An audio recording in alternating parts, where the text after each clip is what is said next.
You've been taught to fear the space inside you. They told you that emptiness means something is missing, that silence is dangerous, that if you stop filling every moment you might fall apart. But if that were true, why does the space you avoid keep pulling you back? Why does noise leave you tired and stillness make you uncomfortable? Why does doing nothing feel harder than doing too much? The truth is this: the space you fear is the space that heals you. Buddhist wisdom has pointed to this for thousands of years, not as something to analyze, but as something to experience. The great teachers didn't escape emptiness. They rested in it and discovered freedom there. This space feels threatening because the mind cannot control it. There is no identity to protect, no story to repeat, no role to maintain. And yet, this is where the weight begins to lift. As you listen, you may feel resistance, a subtle urge to distract yourself, to think, to move away. This is not a mistake. This is the doorway. Stay with the space. Let it open without effort. Let it be exactly as it is. Tonight, something will soften. The pressure to become someone will loosen. The need to fix yourself will quiet. Your mind will slow, not because you forced peace, but because peace was never missing. This is not about improvement. This is about allowing what already heals. This is not another lesson to collect. This is a return to the space you've been avoiding. Are you ready? Let's begin. Before we go further, notice what is happening right now. You are still here. You didn't scroll away. Something in you stayed. That matters. It means part of you already knows that what you've been avoiding isn't dangerous, just unfamiliar. This is where we gently move deeper, not by adding more ideas, but by removing the noise that has been protecting pain for too long. Silence is not neutral to the mind, it is threatening. The moment external sound fades, the inner world becomes louder. Thoughts that were buried under conversations, notifications, music, work, and constant activity begin to surface. This is why the mind clings to noise so desperately. Noise is not entertainment. Noise is anesthesia. It keeps unresolved feelings sedated. It keeps grief unfelt, fear unnamed, and longing unexamined. When life slows down, the mind rushes to fill the gap because it senses exposure. Most people believe they fear silence because it is boring. That is not true. Boredom is only the surface story. Underneath boredom is contact. Silence removes distraction, and distraction is what keeps old emotional material out of awareness. The mind has learned over time that stillness brings sensations it doesn't know how to manage. Tightness in the chest, a hollow feeling in the stomach, a vague sense of sadness with no clear cause. Silence feels unsafe because it allows these sensations to exist without interruption. This is why constant stimulation feels comforting, even when it exhausts you. The endless scrolling, background noise, podcasts playing while doing nothing, television left on even when no one is watching. These are not habits of enjoyment. They are habits of avoidance. The mind believes that if sound keeps flowing, nothing deeper will surface. But unresolved suffering does not disappear. It waits. And the longer it waits, the louder it becomes when silence finally arrives. The fear of inner silence is not fear of nothingness. It is fear of meeting yourself without filters, without roles, without productivity, without distraction. In silence, there is no external reference to tell you who you are supposed to be. This is deeply unsettling for a mind that has built its identity around activity and reaction. When nothing is happening, the mind asks, "Who am I now?" And because it doesn't know the answer, it reaches for noise. From a Buddhist perspective, this clinging is rooted in attachment to mental movement. The mind is addicted to doing because doing creates the illusion of control. Noise creates a sense of continuity. As long as thoughts keep moving, the self feels intact. Silence threatens this continuity. It introduces gaps, and in those gaps, the self feels less solid. This is why silence can feel like falling, even when nothing bad is happening. What makes this more intense is that modern life rarely teaches anyone how to be with inner experience without reacting to it. Emotional education is almost non-existent. Most people were never shown how to sit with discomfort without fixing it. So when silence brings up discomfort, the automatic response is to escape.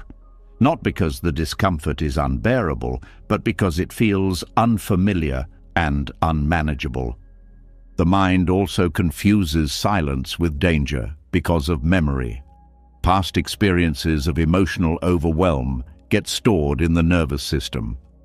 Even if those experiences had nothing to do with silence directly, the body remembers moments when it felt exposed, helpless, or alone. When external stimulation drops, the nervous system senses vulnerability and sounds an internal alarm. This alarm is not logical, it is protective. It says, stay busy, stay distracted, do not stop. This is why many people feel anxious when they finally sit down at the end of the day. The body has been in motion all day. Adrenaline has been flowing, then suddenly there is stillness.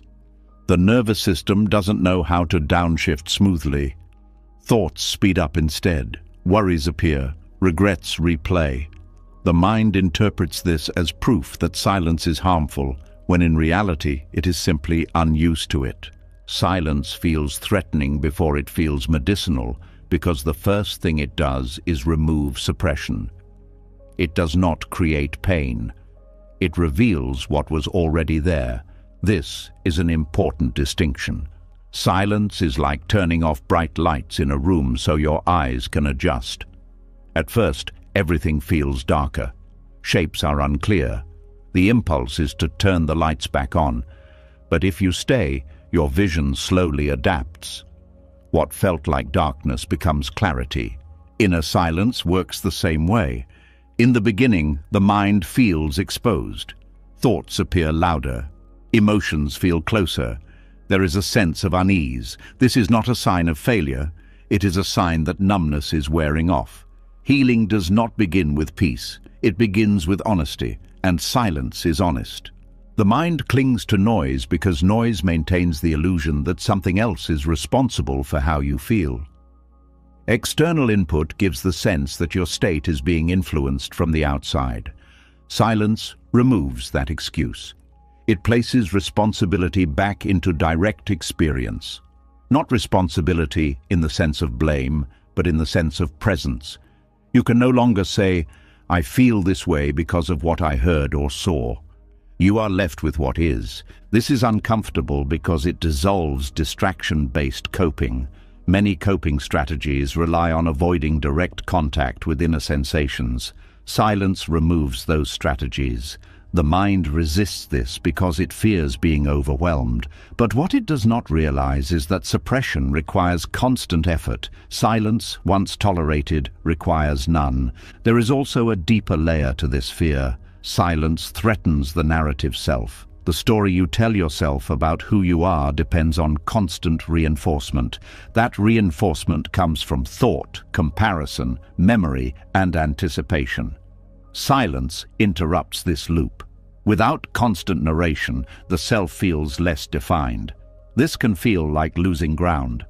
But what is actually happening is a loosening of identification. Buddhist teachings describe this as the beginning of freedom. Not because the self is destroyed, but because it is no longer constantly defended. Silence creates space between thoughts. In that space, thoughts lose authority. They still arise, but they are no longer absolute. This shift is subtle but profound. It marks the transition from being trapped in mental noise to observing it. However, before this observation becomes peaceful, it feels destabilizing. The mind says, if I stop thinking, I will disappear. This is not a literal fear of death, but a psychological one. The self equates movement with existence. Silence challenges that equation. It shows that awareness continues even when thought pauses. This realization is deeply unsettling at first because it contradicts everything the mind has relied on. This is why silence often triggers restlessness rather than calm. Restlessness is the mind's attempt to reassert control. It searches for something to do, something to fix, something to consume. It may even create problems to think about. This is not because problems suddenly appeared, but because thinking feels safer than not thinking. The healing quality of silence emerges only when this initial resistance is allowed rather than fought. When you stop trying to make silence peaceful and instead let it be uncomfortable, something unexpected happens. The discomfort does not grow, it softens, not because it was fixed, but because it was finally felt without interruption. Unresolved suffering feeds on avoidance. It gains strength when it is ignored. Silence starves it by removing the fuel of distraction. This does not mean suffering vanishes instantly. It means it begins to lose its grip. Sensations move through instead of looping endlessly. Emotions rise and fall instead of being frozen. The mind learns slowly that silence is survivable. Then it learns that silence is informative. Then eventually it learns that silence is kind. But this progression cannot be rushed. The first phase is always resistance. This is where most people turn back. They mistake resistance for danger. But resistance is simply habit encountering change.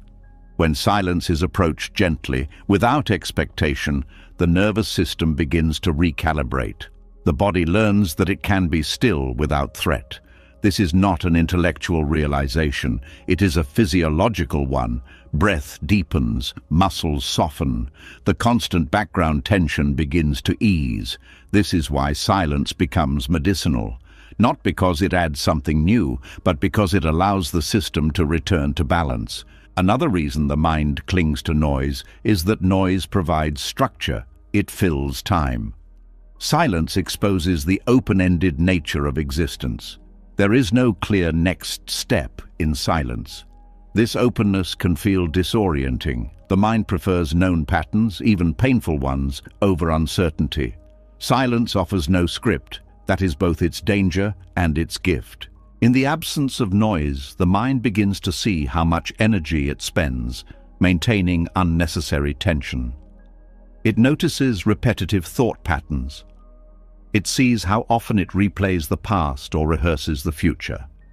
This seeing is not judgment, it is awareness. And awareness, once established, naturally reduces suffering without effort. Silence does not demand that you confront everything at once.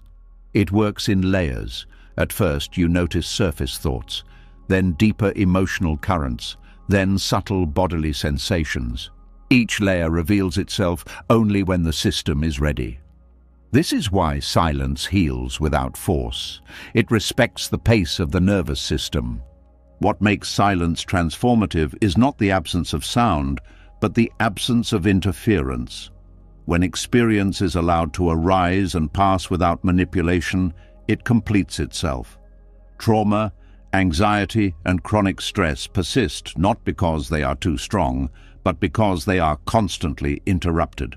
Silence gives them space to resolve. This is why the space you fear holds healing. Fear signals the edge of familiarity, not the presence of danger. The mind fears silence because silence exposes the truth that nothing needs to be constantly managed. This truth undermines the identity built around effort and control. As silence becomes more familiar, something shifts. The urge to fill it weakens. The need for constant input fades. You begin to trust that nothing bad happens when you stop. This trust is not blind. It is earned through direct experience. And once it is earned, silence stops feeling empty. It feels full, not with content, but with presence. This presence is not dramatic. It does not announce itself. It feels simple, grounded, quietly supportive. It is the feeling of being here without needing to be elsewhere, of existing without commentary, of resting without guilt. The mind clings to noise because it has forgotten this state. Silence reintroduces it gently but firmly. At first it feels like loss. Over time it reveals itself as return. As the noise softens and silence no longer feels like an enemy, something deeper begins to shift. You may notice that even without distraction, there is still tension. Not loud, not dramatic, but subtle. A quiet pressure to become something, to arrive somewhere, to finally be enough. This is where the next layer reveals itself, not in sound, but in effort. There is a moment that comes quietly, almost unnoticed, when the mind grows tired of negotiating. Not tired in a sleepy way, but exhausted from trying to secure itself. For most of life, the mind is constantly bargaining. It tells itself, if I achieve this, then I'll relax. If I'm understood, then I'll feel real. If I find the right role, purpose, or identity, then everything will settle. This negotiation runs in hint form, not always as clear thoughts, but as background tension.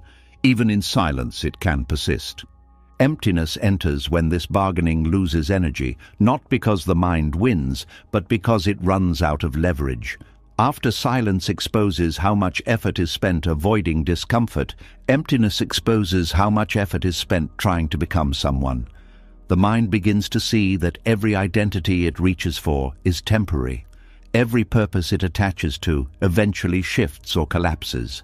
Every source of validation fades. This recognition is not depressing at first. It is confusing. The mind has been trained to believe that identity equals safety. Without a clear answer to who am I or what am I for, it feels unprotected. This is why the mind negotiates endlessly. It tries to strike deals with the future.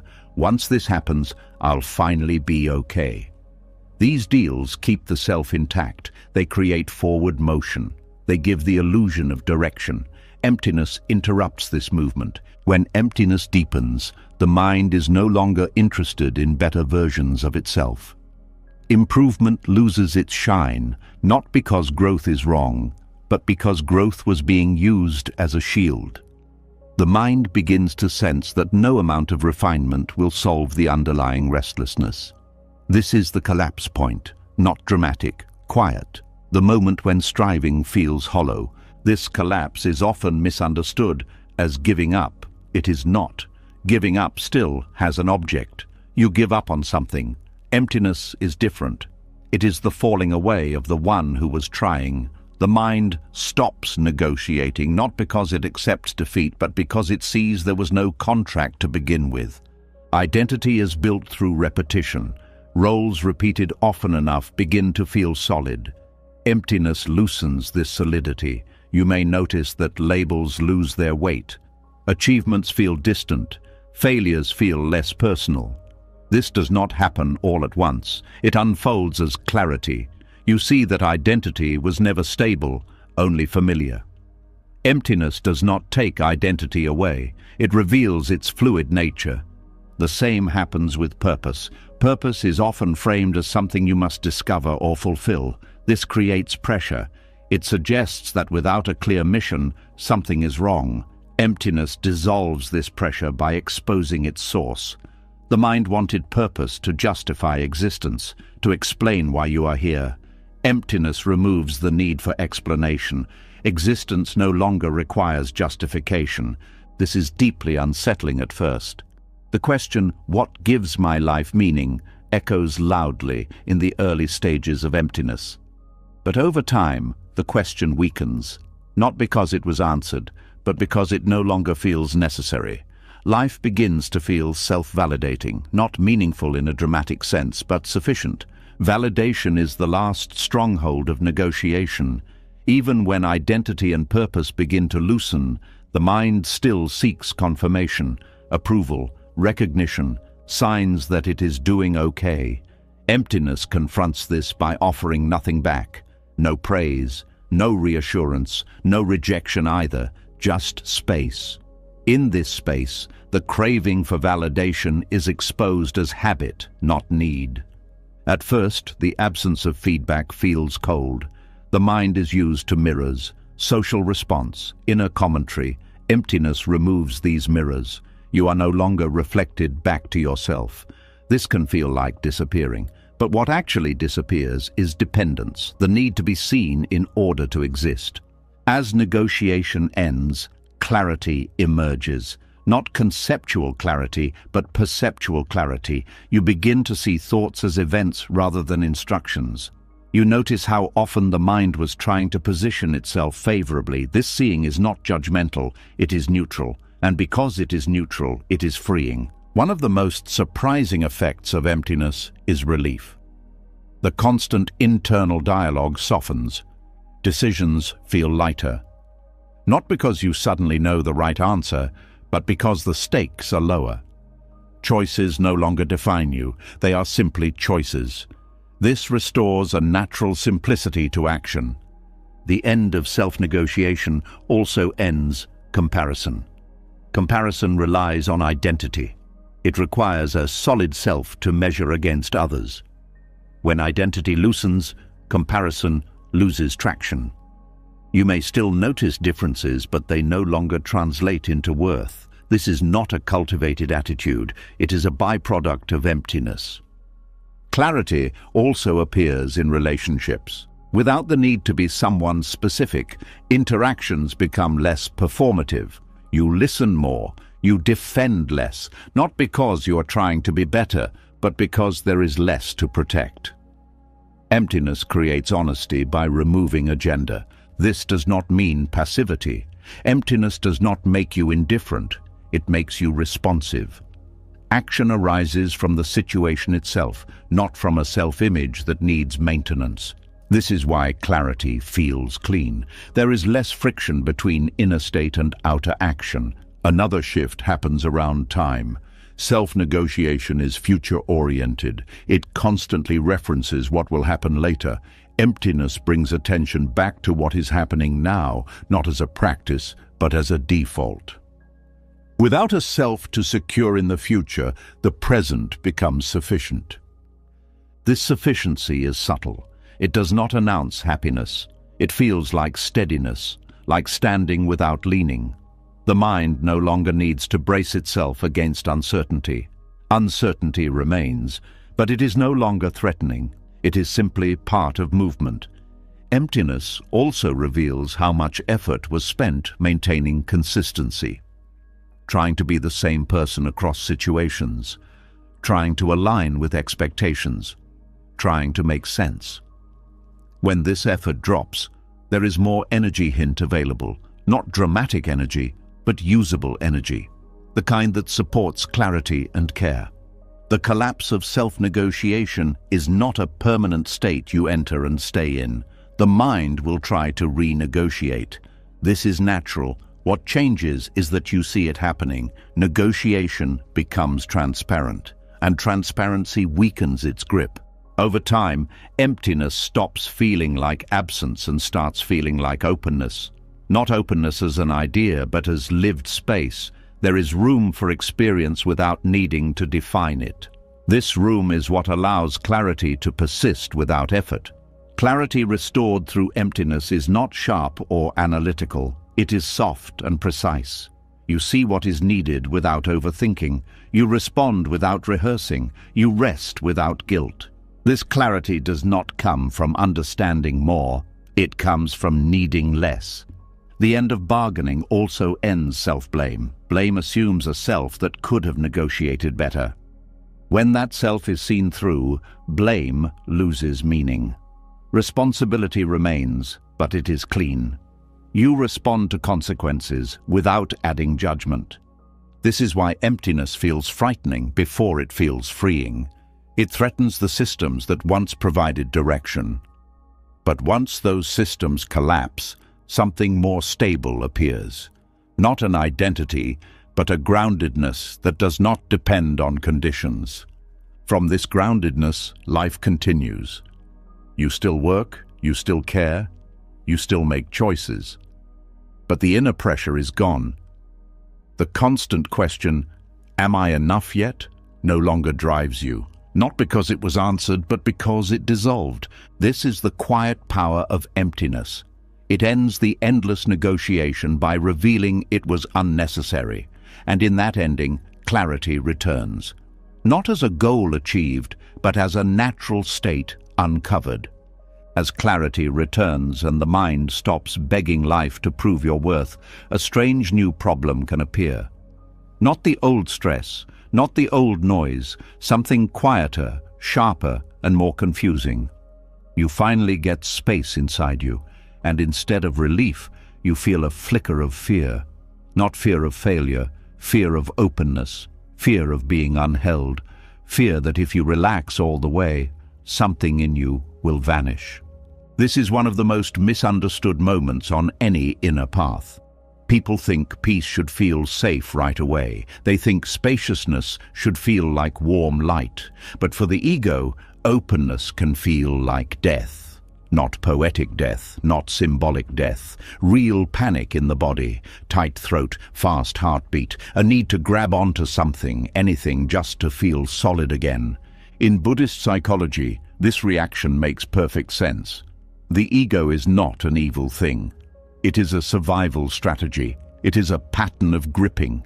It is a system that organizes experience into me and mine, so the mind can predict, control, and defend. The ego is basically a manager. It keeps track of threats. It keeps track of status. It keeps track of what you should be. It holds your story together like glue. And when spaciousness appears, that glue starts to loosen. Openness is dangerous to the ego because the ego depends on edges. It depends on separation. It needs clear lines. This is me. That is not me. This is my role. That is not my role. This is my value. That is not my value. Spaciousness does not respect those lines. Spaciousness is wide. It is unowned. It is not personal. It does not flatter the self or fight for the self. It simply allows everything to arise and pass. And the ego hears that as a threat because the ego survives by being the center of the room. This is why a person can sit quietly and suddenly feel like something is wrong, even when life is fine. The mind opens, the usual inner structure fades, and the nervous system reacts as if a cliff just appeared. The body says, "Get back, hold on." It can feel like losing your ground, and for the ego, that is exactly what is happening. Ground is identity. Ground is certainty. Ground is the familiar tension of holding yourself together. Buddhism explains this through the way the self is constructed. The Buddha pointed to experience as a flow, not a fixed thing. The sense of I is not a solid object hidden inside you. It is built moment by moment through clinging to sensations, clinging to thoughts, clinging to moods, clinging to memories, clinging to control. When clinging relaxes, the I that was built from that clinging feels weaker, and the ego panics because it thinks it is dying. In reality, what is dying is not you. What is dissolving is a habit of identification. This is why the fear can be so primal. The ego is tied to basic survival circuits. It treats psychological dissolving like physical danger. Even if your mind understands this is just spaciousness, the body may still react. Because the ego is not only a belief system, it is a felt system. It lives in muscle tension, breath patterns, vigilance, and the urge to control outcomes. There is also something else. The ego is built on continuity. It needs a timeline. It needs past and future to remain meaningful so it can maintain a stable self-image. Spaciousness weakens that timeline. In openness, the past becomes less sticky. The future becomes less gripping. The present becomes more immediate. This sounds like peace, but the ego experiences it like losing its tools. The ego says, if I cannot reference who I was or who I will be, what am I? That question can feel like free fall. In Buddhist terms, this is the fear of groundlessness. The mind is used to leaning on concepts, roles, plans, explanations. When those supports fade, the mind senses nakedness. It feels exposed, not because you are actually unsafe, but because the old armor is coming off. And armor always feels protective until you try to remove it. Then you realize how much you depended on the weight of it to feel real. The ego also experiences spaciousness as death because it cannot control it. Openness is not a state you can own. The moment you try to own it, it shrinks. The moment you try to use it, it becomes another project. Spaciousness is free by nature. It is not obedient. It does not follow the ego's plans. It does not give the ego credit. And this is humiliating for the part of the mind that lives on credit. This is why many people sabotage their own inner openness. They get a taste of freedom, then suddenly they start problems. They pick fights. They overwork. They numb out. They create drama. They return to familiar stress, not because they love suffering, but because suffering gives the ego a job. It gives it purpose. It gives it identity. Even painful identity can feel safer than open space, because painful identity is still identity. Buddhism often describes the ego as something like a knot. Not a monster, not an enemy, but a tightening. Spaciousness is the untying of that knot, and when a knot begins to loosen, there can be a feeling of losing shape. The ego says, if I loosen, I will disappear. But what disappears is the knotting itself. What remains is awareness, wide and steady, that does not need to be tightened into a person in order to be present. Yet the ego will argue. It will bring fear-based logic. It will say, if you don't hold yourself together, you'll become nothing. It will say, if you stop controlling, everything will fall apart. It will say, if you stop defining yourself, you'll be worthless. These are not random thoughts. They are the ego's emergency alarms, and they are persuasive because they are tied to the body's sense of safety. This is where a Buddhist analysis becomes practical, not philosophical. Buddhism does not ask you to believe in emptiness as an idea. It invites you to observe how the self is assembled. You can watch it in real time. A sensation appears in the body. A thought labels it. The label becomes a story. The story becomes me. Then me becomes defensive. Spaciousness interrupts this chain. It slows the labeling. It weakens the story. It reveals the raw sensation without the identity wrapper. And the ego panics because it cannot convert experience into me fast enough. A common example is emotional openness. You sit quietly. A wave of sadness appears. The ego wants to turn it into a story. This means something about me. This means I'm broken. This means my life is wrong. Spaciousness allows the sadness to exist without that story. And the ego hates this because it cannot claim the emotion as identity. It cannot use the sadness to justify its usual strategies. It cannot bargain with it. It cannot make it personal in the old way. So it tries a different tactic: fear. It says, if you don't make sense of this, you'll drown. But often, when you stay open, the sadness moves through. Not because you solved it, but because you stopped trapping it inside a self-story. Another reason openness triggers panic is that the ego is deeply social. It is not just my thoughts, it is also my place. The ego tracks belonging, it tracks reputation, it tracks how you are seen. Spaciousness makes these concerns feel less urgent, which sounds good, but the ego treats it as social danger. It says, if you stop caring, you will be rejected. This is why people sometimes feel fear when they stop seeking approval. The ego interprets freedom from approval as risking exile because in ancient times exile could mean death. The body carries that old wiring, so the ego's panic is not silly. It is ancient. In Buddhism, this is part of why compassion is so central. When spaciousness arises and fear comes with it, harshness makes everything worse. If you attack the ego, you reinforce the war. You strengthen the feeling that something is wrong. But if you meet the fear with kindness, you teach the nervous system a new lesson. Openness is not danger. Openness is allowed. Openness is survivable. This is not about forcing the ego to die. It is about letting the ego relax. There is also a subtle trap that appears here, spiritual panic disguised as spiritual ambition. The ego may fear openness, but it may also try to control it by becoming the one who is open. It turns spaciousness into a badge. It turns peace into an identity. It starts measuring, am I awakened enough? Am I calm enough? This is just the ego wearing meditation clothes, and when you see this, you understand why openness threatens the ego so much. The ego will try to own anything that feels powerful, even the thing meant to free you from ownership. So what is liberation in this context?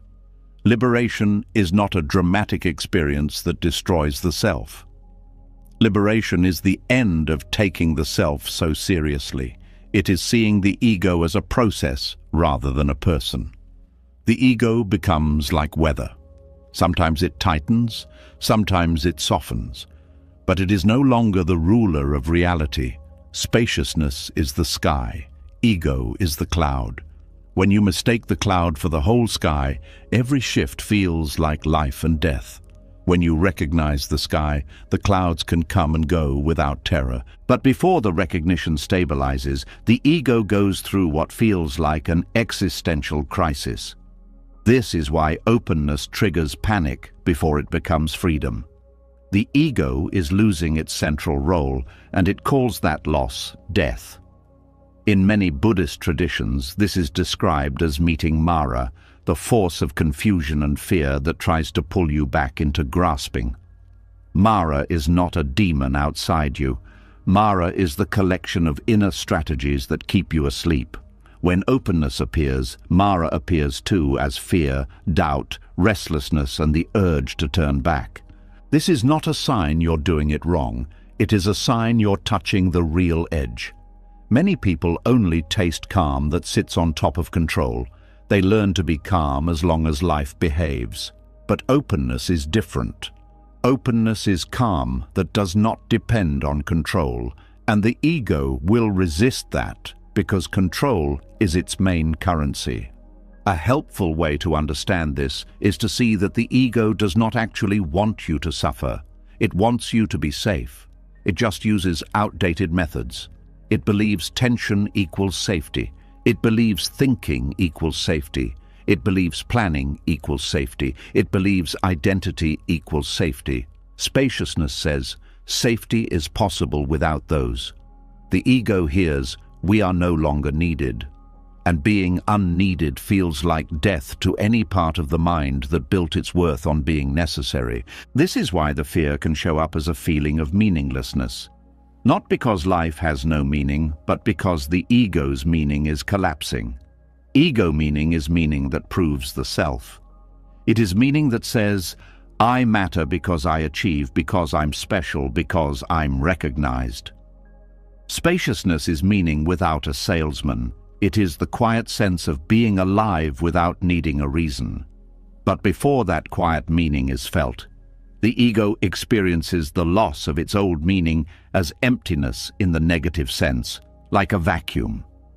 This is the transitional pain. The Buddhist word emptiness often scares people because they assume it means nothing exists. That is not what it points to.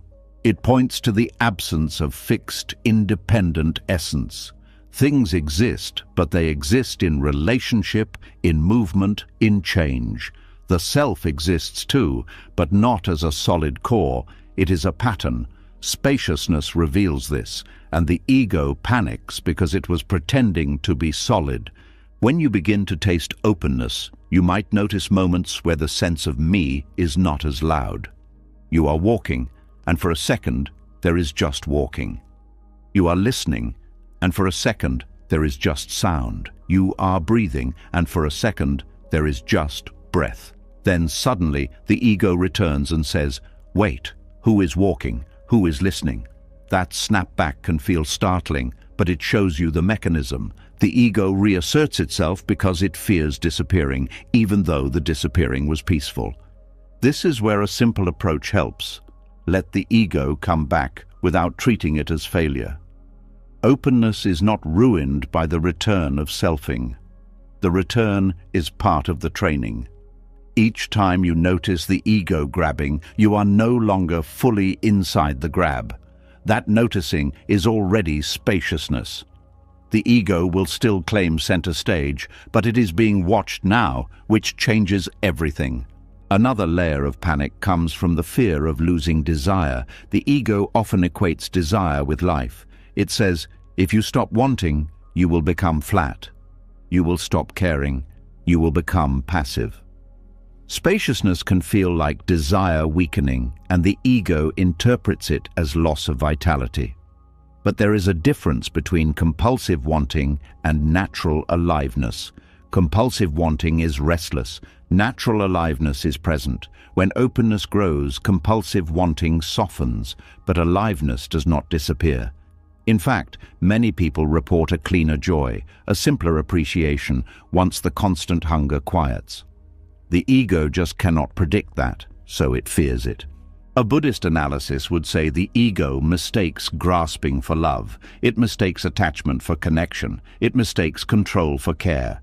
Spaciousness exposes these confusions, and anything exposed feels dangerous to the system built on it. So how does panic turn into liberation? Not by fighting panic, not by trying to think your way out. Liberation comes through staying close to direct experience while the ego screams. That sounds intense, but it can be gentle. Staying close means feeling the body, feeling the breath, feeling the present moment without adding extra story. When panic rises, you don't need to call it spiritual failure. You can call it what it is, the ego reacting to openness. This naming alone can reduce fear, because fear grows when it is mysterious. When you recognize the pattern, you stop believing it completely. You might still feel the sensations, but you no longer treat them as prophecy. The body can shake while the mind remains clear. This is just the old system reacting. It also helps to understand that existential panic is often a threshold. The ego is a border guard. When you approach freedom, the border guard shows up. It checks your papers. It creates doubt. It creates urgency. It tries to send you back to familiar territory. If you always obey, you never leave. If you stay calmly, the guard eventually relaxes. Not because you won, but because it learns you are not harming yourself. Over time, spaciousness stops feeling like death and starts feeling like rest. The ego still appears, but it is lighter. It becomes a tool rather than a prison. You can use identity when needed without being used by it. You can plan without being trapped in the future. You can care without clinging. You can act without making every action a self-definition. This is liberation in simple terms. Life happens, and you don't have to turn it into a tight story about you. You still have preferences, you still have responsibilities, you still have a personality, but you are no longer trapped in the belief that you are a fixed thing that must be protected at all costs. And here is the quiet surprise. When the ego stops fighting spaciousness, you don't become less human. You become more available, more present, more honest. You can feel pain without turning it into identity. You can feel joy without fearing its loss. You can meet others without using them as mirrors. Spaciousness becomes intimacy with life, not distance from it. That is why the ego experiences openness as death before liberation. Because liberation is the end of the ego's dictatorship. The ego calls that death. Awareness calls it freedom. And the path is simply learning to stay long enough to see which one is telling the truth. As the fear around openness loosens and the ego no longer feels like it is about to disappear, another layer quietly reveals itself. You may notice a strange emptiness where pressure used to live, not sadness, not relief, just the absence of a constant push. And in that absence, a question surfaces that most people never allow themselves to ask. Who are you when nothing needs you?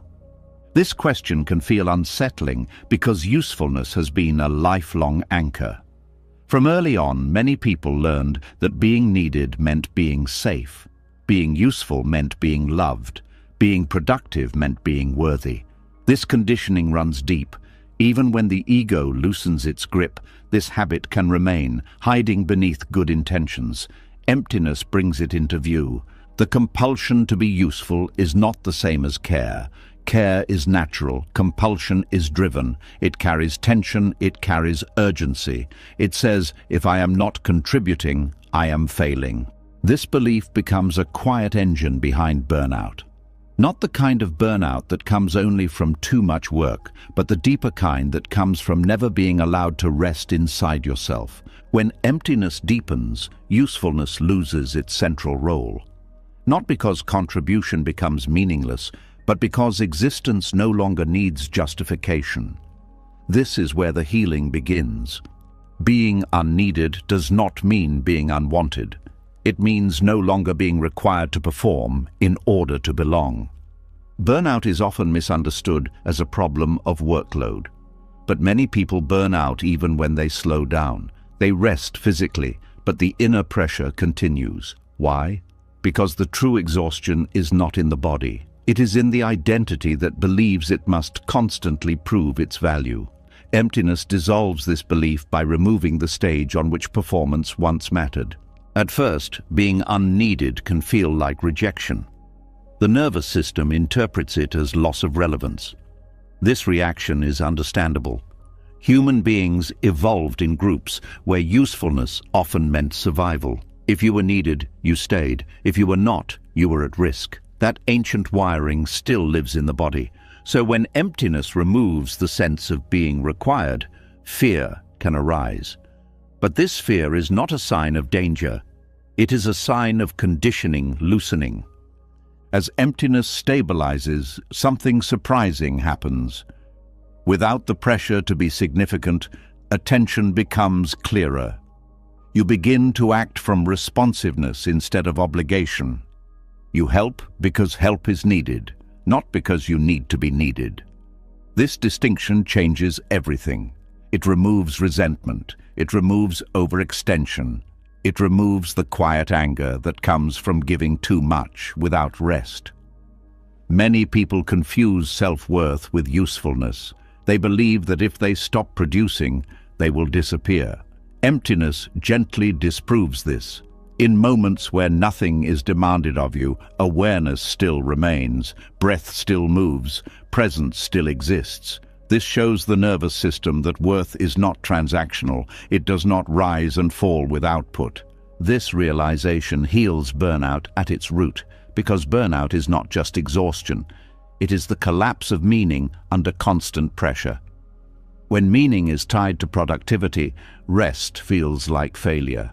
Emptiness untangles this. It shows that rest is not a break from life. It is part of life when life is no longer being negotiated. The compulsion to be significant is closely related to the fear of being ordinary.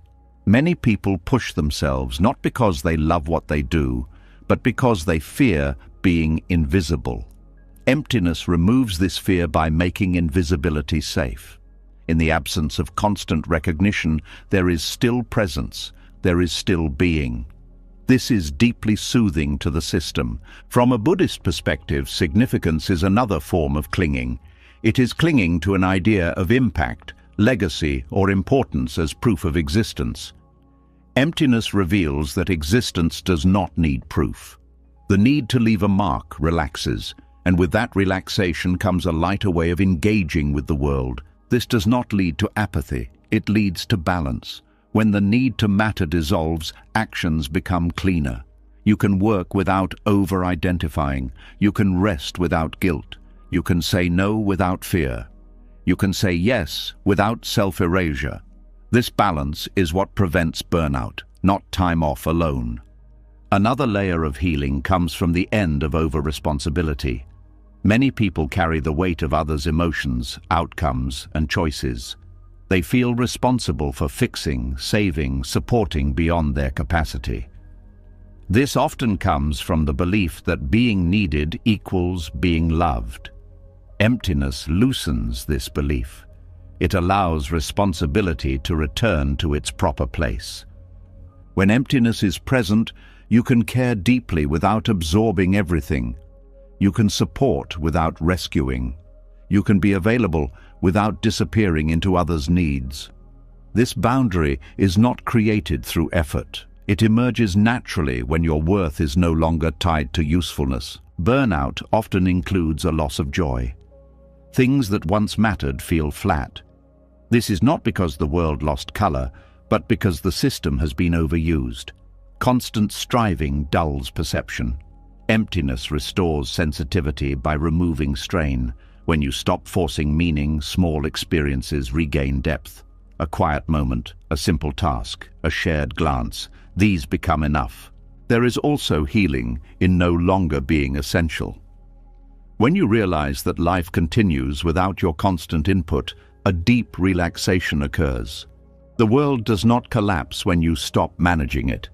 This realization can feel humbling at first, but humility here is not humiliation, it is relief. You are no longer carrying the illusion that everything depends on you. This is where burnout truly ends. Not when you do less, but when you stop believing you must hold everything together. Emptiness teaches the nervous system that it can release control without catastrophe. This is a bodily learning, not a concept. Over time, the constant readiness fades. The background tension dissolves. The healing power of being unneeded also touches creativity. When creation is no longer driven by validation, it becomes playful again. You can explore without outcome. You can create without pressure. This restores energy because play does not drain in the same way performance does. Many people fear that if they stop being useful, they will lose connection. The opposite often happens. Without the role of helper, fixer, or achiever, relationships become more honest. You meet others as they are, not as projects. This deepens connection rather than weakening it. Emptiness also heals burnout by ending the internal scoreboard. The mind often keeps track of effort, sacrifice, and contribution. It asks, have I done enough? This question never has an answer because it is not meant to. Emptiness removes the scoreboard entirely. Effort is no longer measured against worth. As this shift deepens, time changes texture. You are no longer rushing toward the next task to feel complete. Moments stretch. Presence fills the space that urgency once occupied. This slows the system in a way sleep alone cannot. The idea of being unneeded may still trigger discomfort at times. That is normal. Conditioning does not vanish overnight. But each time you rest in emptiness and nothing bad happens, trust grows. The nervous system learns that being is enough. This trust changes how you engage with work. You can still be dedicated. You can still be skillful, but you are no longer consumed. Work becomes something you do, not something you are. This distinction protects energy at the deepest level. The healing here is subtle but profound. It is the healing of identity fatigue, the exhaustion of always being someone for someone else. Emptiness gives permission to simply exist, and in that permission, the system recovers. When the compulsion to be useful dissolves, you may notice grief. Grief for how long you pushed, how much you carried, how little rest you allowed yourself. Emptiness holds this grief without commentary. It does not rush it away, and because it is held without urgency, it moves through. This is why emptiness heals burnout at the root. It does not fix symptoms. It removes the beliefs that caused the strain. It shows that life does not need to be earned, that presence does not require productivity, that worth is not something you perform. From this place, action arises naturally. Sometimes you help, sometimes you rest, sometimes you do nothing at all, and all of it is allowed. This allowance is not laziness, it is balance restored. The quiet truth revealed here is simple but radical. You are allowed to exist without being needed, and when this truth is embodied, the deepest exhaustion finally lets go. As the pressure to be useful finally releases, another habit quietly steps forward. Even without striving to matter, the mind may still search for something to correct, a subtle scanning, a gentle dissatisfaction, a sense that something inside still needs work. This is where many people get stuck for years, endlessly refining themselves without ever resting. This next layer begins when that impulse starts to weaken. There comes a point where the effort to improve begins to feel heavy rather than hopeful, not because growth is wrong, but because the motivation behind it is exposed. You may notice that the desire to fix yourself was never really about joy. It was about escape. Escape from discomfort, escape from shame, escape from the feeling that who you are as you are is not enough. Emptiness brings this realization without accusation. Self-help is built on a quiet assumption: something is wrong with you. Even the most positive language often hides this belief. Be better, heal faster, become more confident, release trauma, find your purpose. These messages can inspire at first, but over time they create pressure. They keep the nervous system in a constant state of becoming. Emptiness interrupts this momentum. When emptiness deepens, the idea of improvement starts to lose meaning. Not because life stops unfolding, but because the self that needed fixing is no longer solid. The mind begins to sense that every attempt to fix itself was reinforcing the belief that it was broken. This realization can feel both relieving and unsettling. If you are not a problem, then what have you been working on all this time? This is where genuine healing begins. Not when you finally solve yourself, but when the project of solving yourself collapses.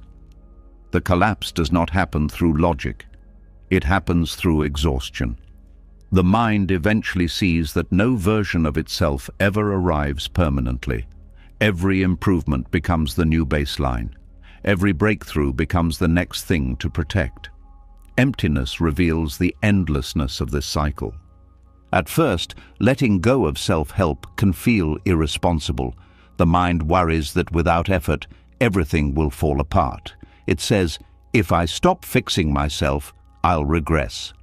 This fear is understandable.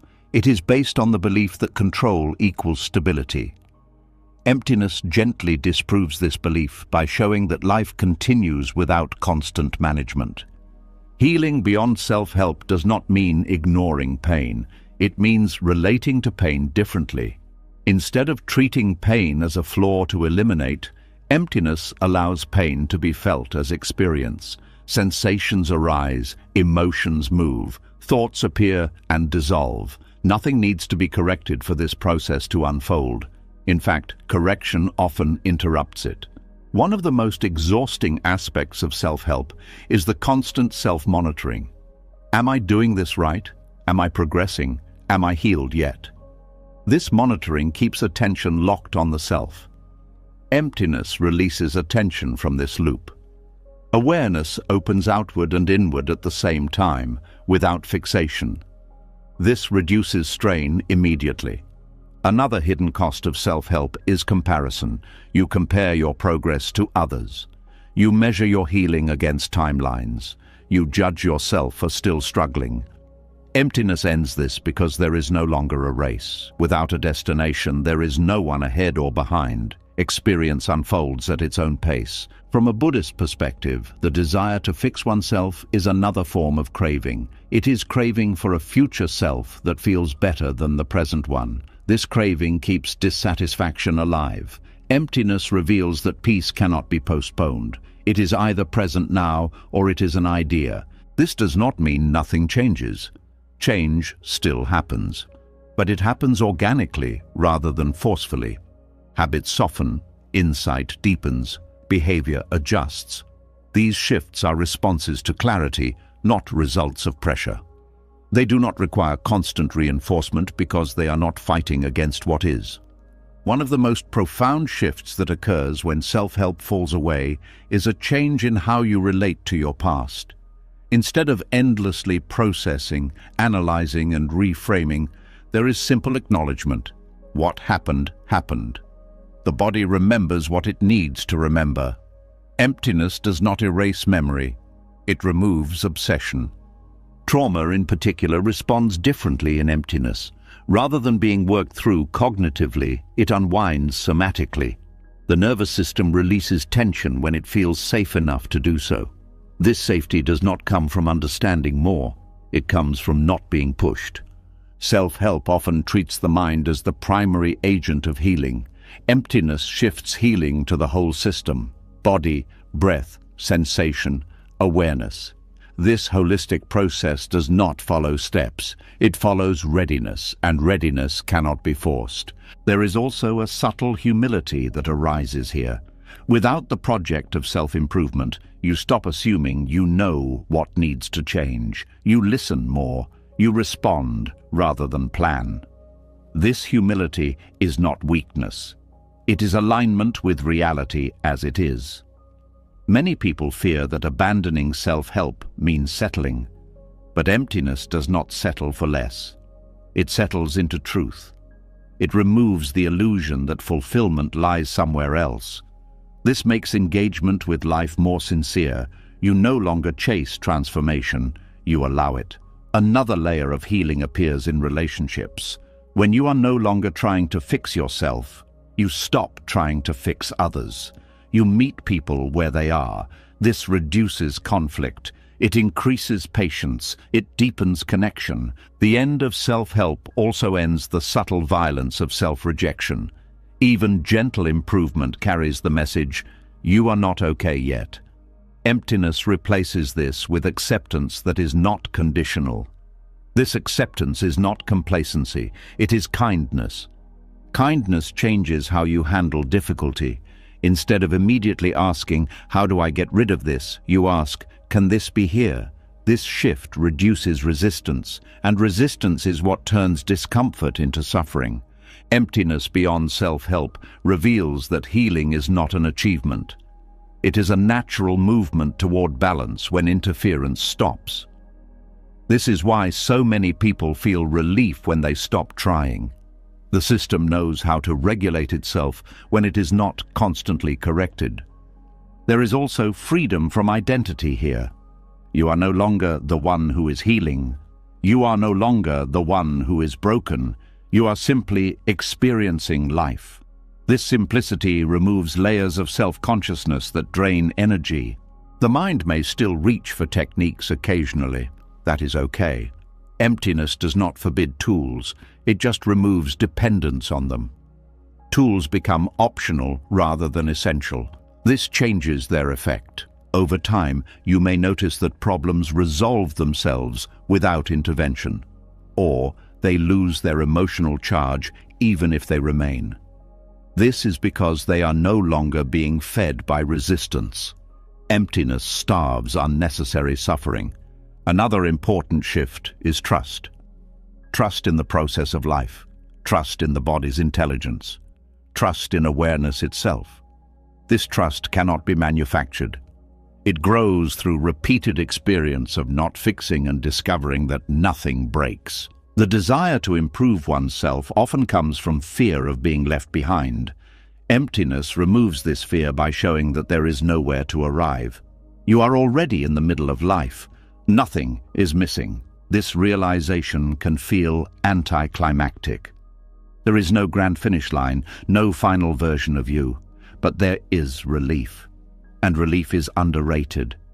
Relief allows joy to emerge quietly. The end of self-help also ends spiritual ambition, the urge to awaken faster, to be more evolved, to transcend others. Emptiness dissolves hierarchy. There is no higher self to reach. There is only this moment. From this place, learning continues, but without self-pressure. Growth happens, but without self-judgment. Healing unfolds, but without urgency. This is sustainable. This is kind. One of the deepest healings here is the restoration of trust in being. You no longer feel like a problem to solve. You feel like a process to live. This shifts everything. The mind may still whisper, "But shouldn't I do something?" And sometimes the answer is yes. Sometimes it is no. Emptiness allows both without conflict. What remains when nothing is left to improve is not emptiness as lack. It is emptiness as openness. Space where life can move freely. Space where pain can pass. Space where joy can arise without being claimed. This is why genuine healing begins only after the desire to fix yourself evaporates. Because healing is not about becoming someone else. It is about no longer fighting who you are. And in that absence of struggle, something very simple and very deep becomes available. Peace that does not depend on progress. As the need to fix yourself finally loosens, something gentler becomes noticeable. Not a breakthrough, not an insight, a pause, brief, almost easy to miss. A small gap where nothing is being judged, corrected, or improved. This is not emptiness as an idea. This is emptiness as refuge. Trauma does not live only in memory. It lives in the body's timing, in the way the nervous system expects danger even when none is present, in the way thoughts arrive already charged, already urgent. For many people, healing has been framed as revisiting the past, reliving what happened, talking it through again and again. While this can help some, it can also keep the system trapped in repetition. The body re-enters survival mode each time the story is replayed. Emptiness offers another way. Between one thought and the next, there is a gap. It may last a fraction of a second. It may feel unremarkable, but that gap is not neutral. It is regulation. It is the nervous system experiencing safety without narrative. Trauma cannot operate there because trauma requires continuity. It needs a story, a threat, a remembered danger. The space between thoughts has none of these. When you stop trying to fix yourself, you stop chasing thoughts. This allows the gaps to become more visible. At first, they appear accidentally. You notice a moment of quiet after a thought ends, before the next one begins. There is no meaning there, no memory, just presence. This presence is deeply stabilizing to the nervous system. Trauma keeps the system locked in anticipation. Even when nothing is happening, the body prepares. Muscles stay tight, breath stays shallow, attention stays alert. The space between thoughts interrupts this loop. It signals to the body that there is no immediate demand. Over time, repeated exposure to this signal teaches the nervous system a new pattern. This is not intellectual learning. The body does not learn through explanation. It learns through experience. Each micro moment of emptiness is an experience of non-threat. And unlike cognitive reassurance, this experience does not argue with fear. It simply bypasses it. Many people are afraid that if they stop thinking, painful memories will flood in. Sometimes this happens briefly, but often the opposite occurs. Painful material tends to arise when the mind is actively searching or analyzing. When attention rests in the space between thoughts, there is no momentum to carry the mind backward. Memory loses its grip because there is nothing pulling on it. This is why emptiness can heal trauma without reliving pain. Trauma feeds on identification. This happened to me. This defines me. This is still happening. The space between thoughts does not deny what happened, but it does not reinforce identity around it. Sensations may arise, but without story, they move differently. They complete themselves instead of looping. The nervous system responds first. Breath deepens slightly, muscles release without instruction, heart rate settles. These changes are subtle but cumulative. Over time, the baseline shifts. The body no longer expects constant threat. One of the most important aspects of this process is that it does not require effort. Trauma healing often fails when it becomes another project, another thing to do right, another area where you feel behind. The space between thoughts cannot be forced. It appears when effort drops. This makes it accessible even to systems that are exhausted.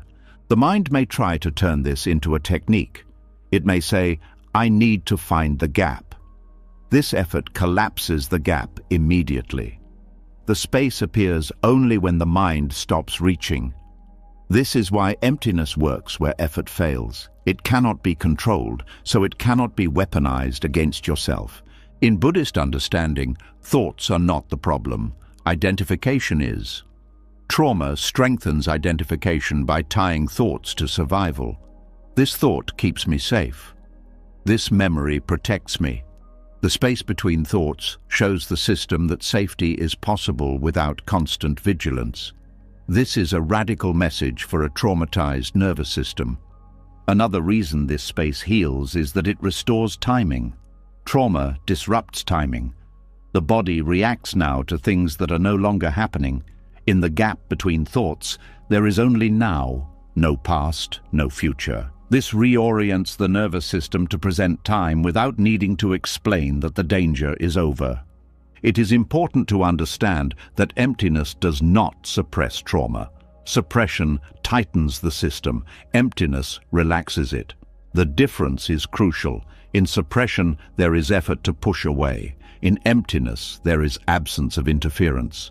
Trauma releases not because it is rejected, but because it is no longer held in place by constant attention. This process is often uneven. Some days the gaps feel accessible. Other days the mind feels crowded.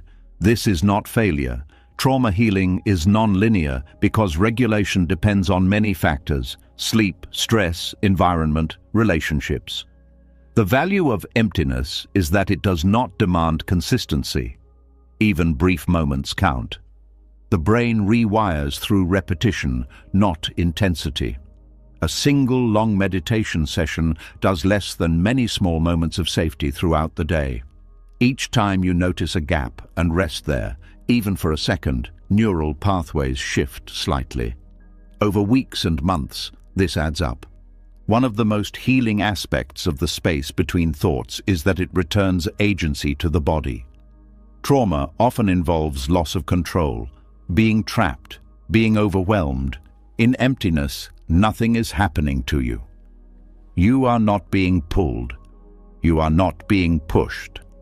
This sense of neutrality restores trust.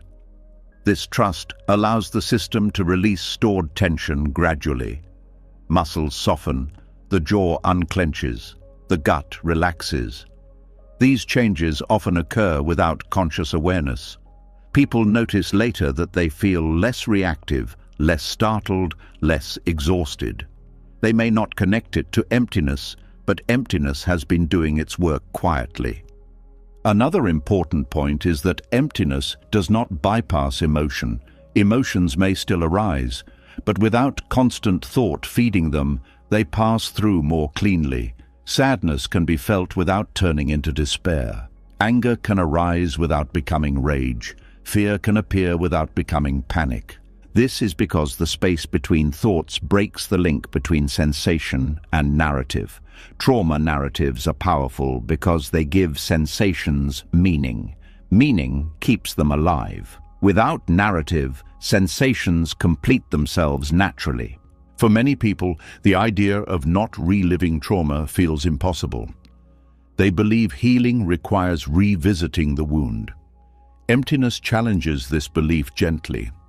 It shows that wounds heal when circulation is restored, not when they are picked repeatedly. The space between thoughts is circulation. There is also a dignity in this approach.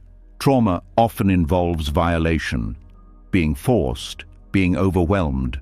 Emptiness does not force anything. It respects the body's pace. It allows release only when the system is ready. This restores a sense of sovereignty. As emptiness becomes more familiar, you may notice that thoughts lose urgency. They still appear, but they do not demand immediate response. This reduces hypervigilance. The nervous system no longer treats every thought as a signal. This change affects sleep. Many people with trauma struggle to rest because thoughts keep looping. As the gaps become more accessible, sleep deepens naturally, not because you control your thoughts, but because the system no longer needs to stay alert. The space between thoughts also changes how you relate to triggers. Triggers do not disappear, but the reaction softens. There is more room between stimulus and response. This room is where choice returns, not forced choice, but natural responsiveness. It is important to emphasize that emptiness does not erase the past. It changes the relationship to it. Memory becomes information, not identity. This reduces shame. Trauma often carries shame, even when logically it does not belong. Emptiness dissolves shame by removing the self-narrative that feeds it. Another healing effect is the restoration of curiosity. Trauma narrows attention. The world feels threatening. In emptiness, attention widens gently. Curiosity returns without effort. You notice small things again. Light, sound, movement. This re-engages the parasympathetic nervous system, which supports rest and digestion.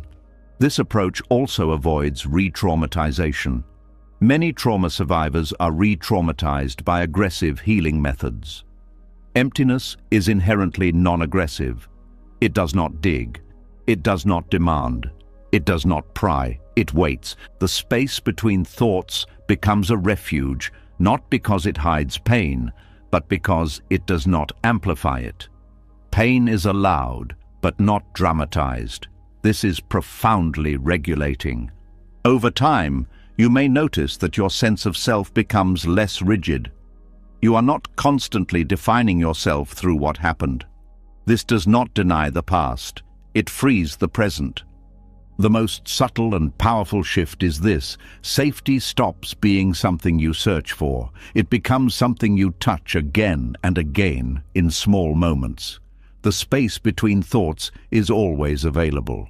You do not need special conditions. You do not need perfect calm. You only need to stop interfering briefly. This is why emptiness is such an effective refuge from trauma. It works at the level trauma lives, the nervous system. It does not require retelling. It does not require explanation. It simply provides a different experience, repeated until it becomes familiar. As these moments accumulate, the system changes its expectations. The world feels less hostile. The body feels less guarded. The mind feels less crowded. This is not dramatic healing. It is quiet healing. And quiet healing lasts. The space between thoughts does not promise transformation. It offers relief. And relief repeated becomes stability. Stability becomes trust. Trust becomes freedom. And all of it begins in places so small, the mind usually ignores them. A pause, a breath, a gap where nothing needs to be done.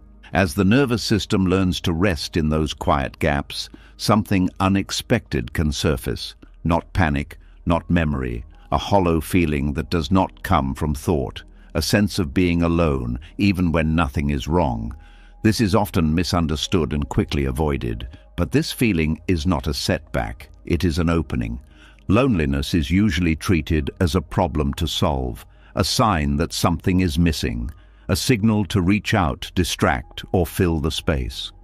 But there is a form of loneliness that appears not because connection is absent, but because old forms of connection are dissolving. When the mind stops clinging to noise, identity, usefulness, fixing, and constant thinking, the familiar sense of being someone among others weakens. What remains can feel like isolation. This loneliness is not caused by lack of people.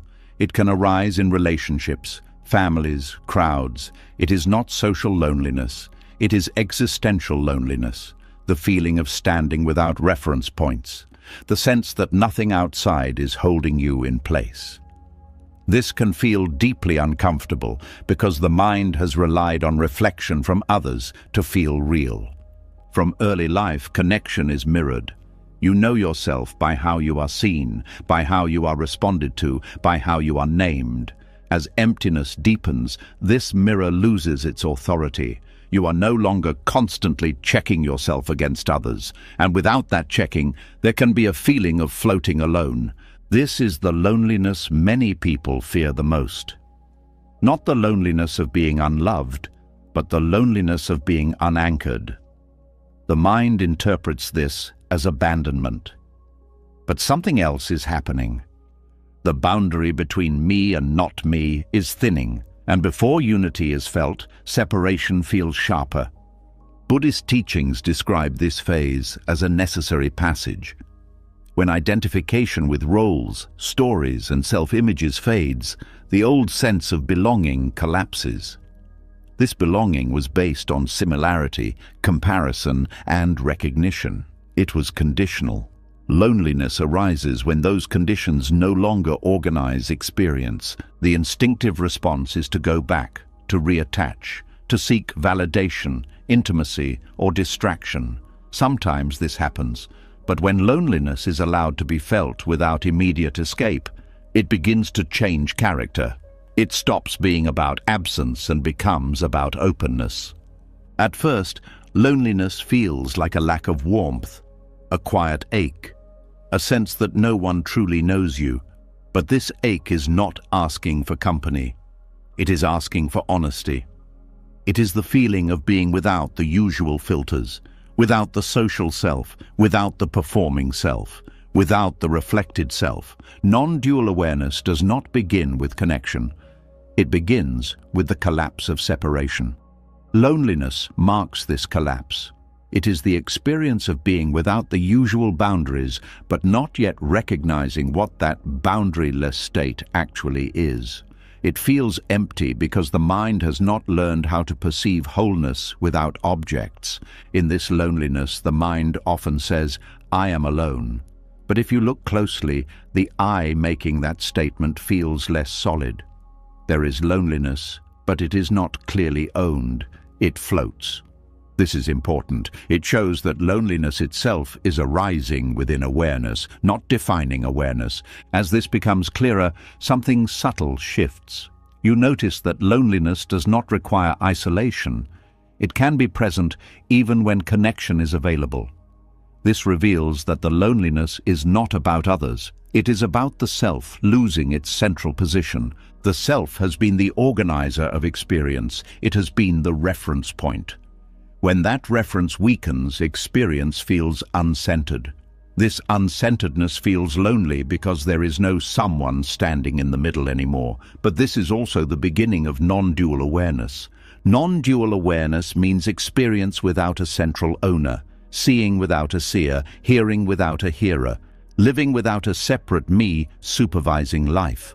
Before this is recognized as freedom, it feels like loss. Loneliness is the emotional tone of that loss. Many spiritual traditions romanticize unity without acknowledging this phase. They talk about oneness as love and bliss. But before love is felt as universal, the mind must pass through the grief of losing its exclusive identity. Loneliness is that grief. This grief does not come from losing others. It comes from losing the idea that connection depends on separation. The mind has believed that to connect, there must be two, me and you, inside and outside. Loneliness arises when this structure loosens, but the deeper connection has not yet been recognized. If loneliness is resisted, the mind rebuilds separation quickly. It clings to roles. It over-identifies with relationships. It creates drama. It creates dependency. All of this restores a sense of self, but at the cost of depth. When loneliness is allowed, something else emerges. As loneliness is felt without story, it reveals space, wide, quiet, unoccupied space. In this space, awareness is no longer focused on being someone. It begins to include everything. Sounds, sensations, emotions, and others appear within the same field. The sense of over here and over there softens. This is not a dramatic realization. It is often subtle and gradual. The loneliness does not disappear instantly. It becomes transparent. You notice that what felt like isolation is actually openness without preference. Nothing is excluded. Nothing is emphasized. This feels strange at first because the mind is used to prioritizing.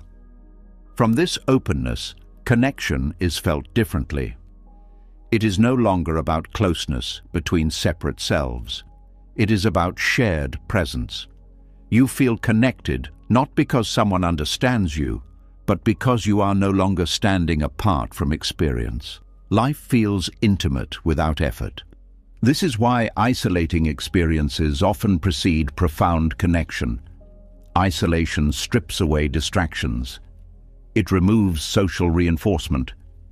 It forces you to meet awareness without mirrors. This can feel bleak, but it clears the way for a deeper recognition. Awareness does not belong to anyone. It is shared. Loneliness also teaches humility. It removes the fantasy of being special. Specialness is a form of separation. When you feel special, you feel alone. When that specialness dissolves, you feel ordinary. And in ordinariness, connection expands.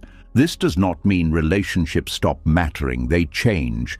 You no longer use others to complete yourself. You meet them as expressions of the same life. This removes pressure. It allows genuine intimacy rather than need-based closeness. Another reason loneliness precedes non-dual awareness is that it exposes the false center. The mind has placed itself at the center of experience.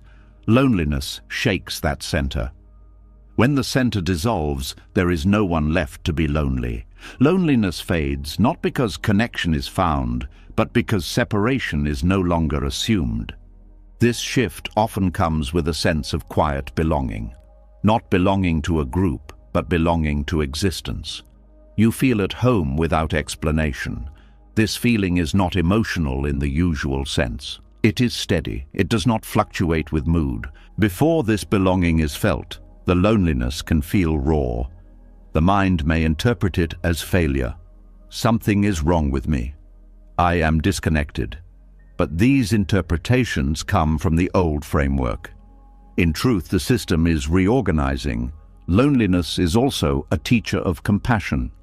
When you feel it fully, without blame, you recognize it in others, not as a problem to fix, but as a shared human experience. This recognition softens judgment. It deepens understanding. In non-dual awareness, compassion does not come from trying to be kind. It comes from seeing that there is no real separation. Others' suffering is not separate from your own. Loneliness, when passed through, opens this seeing. There is also a freedom here from needing to be understood. When you no longer rely on reflection, misunderstanding loses its sting. You do not need others to confirm your experience. This makes connection lighter, more playful, less tense. Loneliness can also reveal the limits of language. Words rely on separation. They point from one to another. In non-dual awareness, experience is immediate. Loneliness fades as attention rests in what is happening rather than how it is described. This does not mean silence forever. It means words lose their burden. They become tools rather than lifelines. As loneliness transforms, you may notice that being alone feels different. Solitude becomes nourishing rather than empty. You enjoy presence without feeling cut off. This is a sign that the system has crossed a threshold. The most isolating experiences often remove all supports. They leave you with nothing to lean on. This can feel cruel, but it also removes false anchors. When nothing holds you, you discover that awareness itself does not need support. This discovery is not intellectual, it is felt. You realize you are not inside life looking out. You are life, appearing as this experience. This realization dissolves loneliness at its root.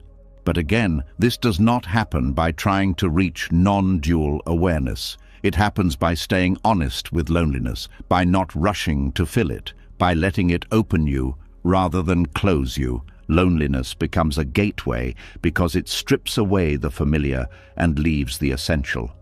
It removes the noise of relationship dynamics and exposes presence itself.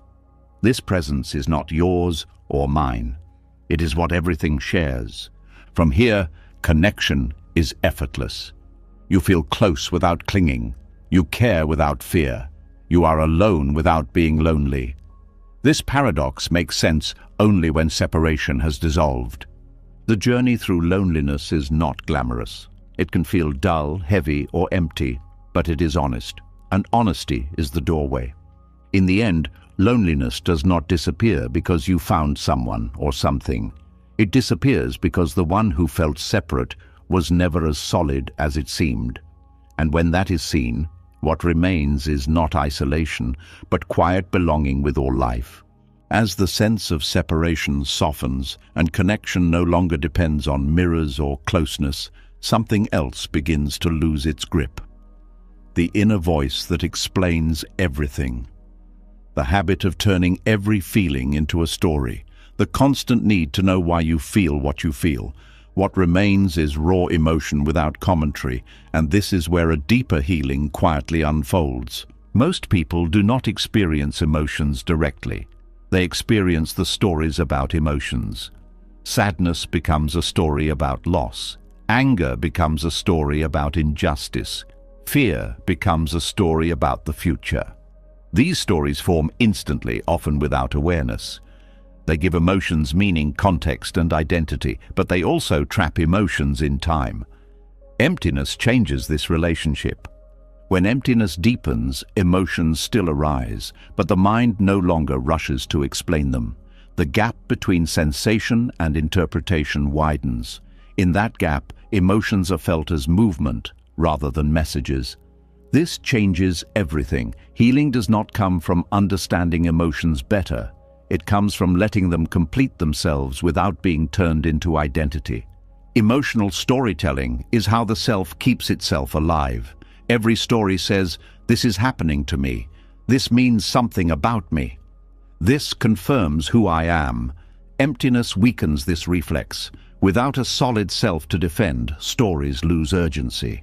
Emotions arise, peak and dissolve without leaving a narrative trail. This can feel disorienting at first.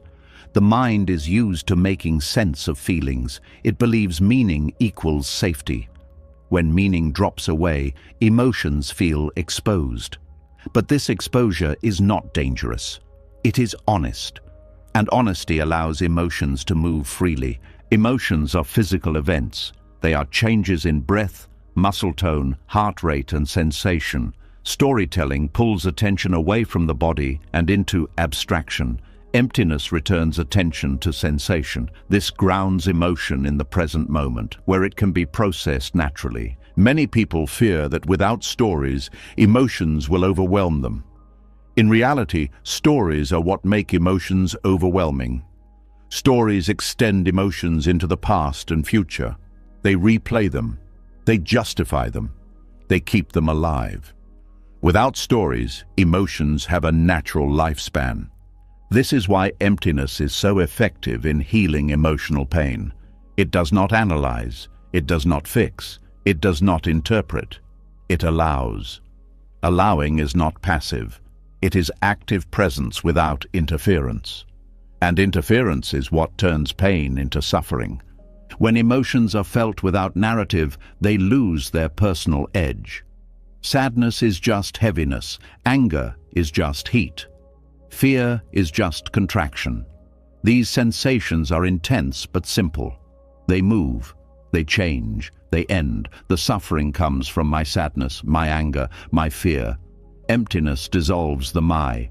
This does not mean emotions become meaningless. They still inform action, but they no longer define identity. You can feel anger and still act wisely. You can feel sadness without becoming depressed. You can feel fear without panic. This is emotional maturity that does not require control. One of the biggest shifts here is the end of emotional justification. The mind often uses emotion to prove something. I feel this way because I was wronged. My pain shows I care. My anger means I'm strong. Emptiness removes the need to prove anything. Emotion no longer has to perform. This is deeply relieving to the nervous system. Emotions no longer need to be amplified to be valid. They can be small, they can be brief, they can pass quietly. This reduces emotional fatigue. Another aspect of emotional storytelling is repetition. The same stories are told again and again, reinforcing the same emotional patterns. Emptiness interrupts repetition by removing the storyteller. Without the narrator, there is nothing to repeat. This does not erase memory. It changes how memory is accessed. Memories may arise, but without emotional commentary. They are seen as events that happened, not events that are still happening. This reduces reactivity. In relationships, the end of emotional storytelling changes communication. You stop explaining your feelings as accusations or defenses. You may still share, but without drama. This makes conflict easier to resolve, not because emotions are suppressed, but because they are not weaponized. Emptiness also changes self-talk. The inner dialogue that labels emotions as good or bad quiets. You stop telling yourself how you should feel. This removes internal conflict. Emotion is allowed to be what it is. This allowance does not mean indulgence. Indulgence is another form of storytelling. It feeds emotion with attention and meaning. Allowance is neutral. It does not add fuel.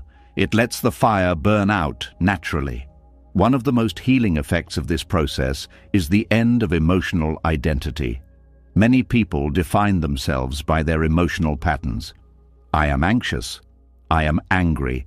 I am sensitive. Emptiness reveals that these are states, not traits. They come and go. They do not define you. This realization brings freedom. You are no longer trapped in a personality built around emotional habits. You are fluid, responsive, alive.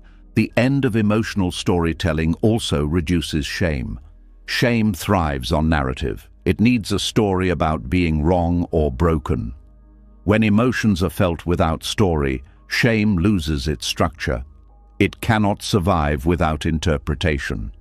This is especially powerful for emotions that were judged in the past.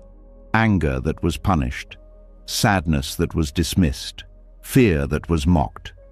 Emptiness gives these emotions space without commentary. This heals old wounds without revisiting them. Another important shift is the end of emotional bargaining. The mind often negotiates with emotions. If I feel this, then I'll do that. Once this passes, I'll be okay. Emptiness ends negotiation. Emotion is not a problem to solve. It is an experience to allow. This changes how long emotions last. Negotiation prolongs them. Allowance shortens them. This is not because allowance pushes them away, but because it removes resistance. The body responds quickly to this shift. Tension releases. Breath flows. The system recognizes that it does not need to brace itself against emotion. This reduces chronic stress. Another layer of healing is the end of emotional storytelling about others. You stop assuming motives. You stop building narratives about what others think or feel. This reduces misunderstanding. It increases presence. Emptiness also changes how you listen. You hear emotion in others without immediately translating it into threat or obligation. This allows empathy without exhaustion. This process does not make you emotionally flat. It makes you emotionally clear. You feel deeply, but you are not dragged. You are moved, but not consumed. One of the most subtle benefits is emotional trust. You trust that emotions will pass. You do not rush them. You do not fear them. This trust comes from experience, not belief. The mind may still occasionally spin stories. That is natural. The difference is that you notice it sooner. You see the story forming, and you can choose not to feed it. This choice is not forced. It arises from clarity. Over time, emotional life becomes simpler. Not easier, but simpler, less layered, less tangled, more direct. Emptiness does not take emotion away. It takes away the burden of explanation. And without that burden, emotion can be lived rather than managed. This is why healing occurs when emotions are felt without narrative, explanation, or identity. Because the system no longer has to carry the extra weight of meaning-making.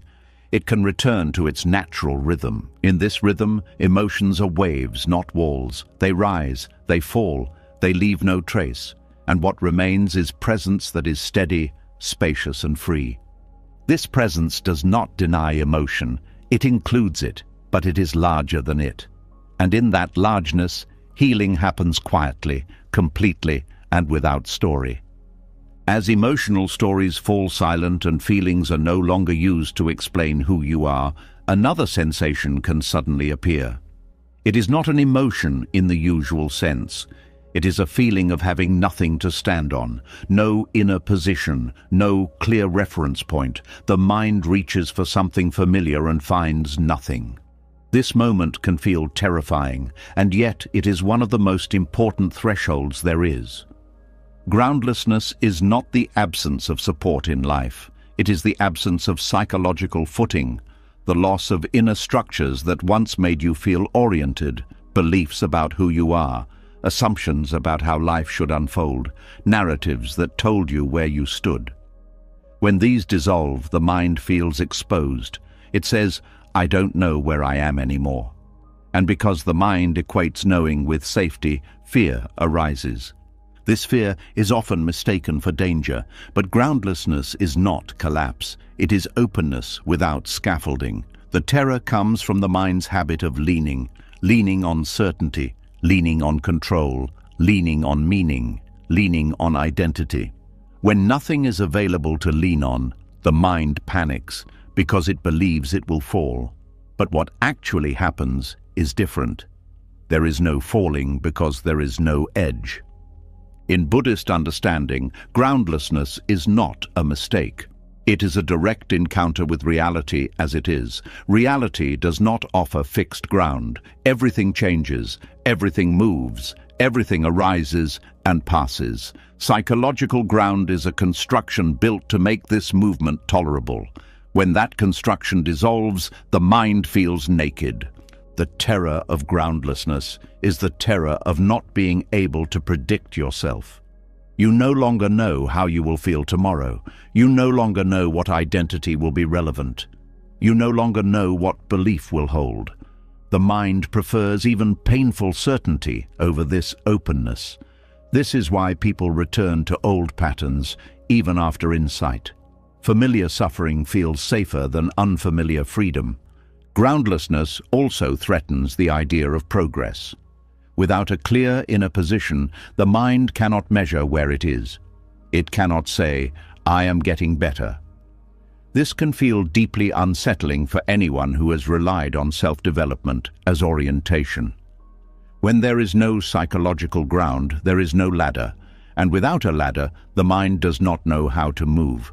But groundlessness does not mean chaos. It means responsiveness.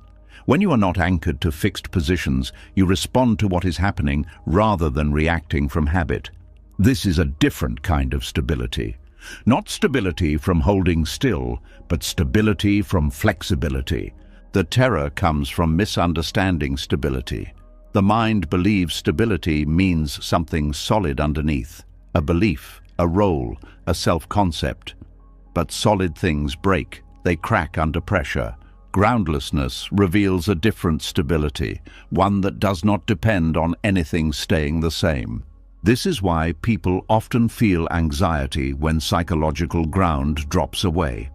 Anxiety is the nervous system searching for footing.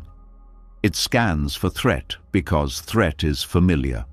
In the absence of threat, the system does not know how to relax. This is not because something is wrong, but because the system has not yet learned that openness can be safe. Groundlessness is often triggered by life events: loss, illness, failure, sudden change, moments where old identities stop working. These events strip away assumptions. They remove the illusion of control. And while this can feel cruel, it is also clarifying. Life shows you that what you were standing on was never solid. When groundlessness appears on the inner path, it can feel even more intense. You may feel like you are dissolving, like you no longer recognize yourself, like your old motivations no longer apply. This can bring grief, grief for the self you thought you were, grief for the certainty you once had. This grief is not weakness, it is honesty. The mind often tries to resolve groundlessness by rebuilding ground quickly. It grabs onto new beliefs, new spiritual identities, new philosophies, new explanations. This is natural. The mind wants relief, but every time new ground is built, it eventually dissolves too. This cycle repeats until the mind becomes exhausted with rebuilding. Exhaustion is an ally here. When the mind is too tired to construct another identity, groundlessness can be stayed with, not analyzed, not fixed, simply endured.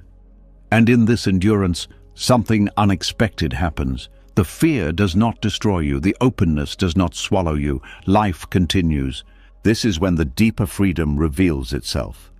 You begin to see that groundlessness does not remove functioning. You still make decisions, you still respond, you still care. What disappears is the belief that you must stand on something in order to live. True stability is not about holding a position, it is about not needing one. When you stop requiring inner certainty, you stop fighting uncertainty. This reduces friction. Life flows with less resistance. Groundlessness also ends in a rigidity. Without a fixed ground, you are less defensive. You do not need to protect an image. You do not need to defend a belief. This makes interaction lighter. Conflict loses its charge. You can listen without preparing a stance. Another hidden freedom in groundlessness is creativity. When you are not anchored to who you are, new responses become possible. You are not limited by past definitions. You can act freshly. This freshness is stability in motion.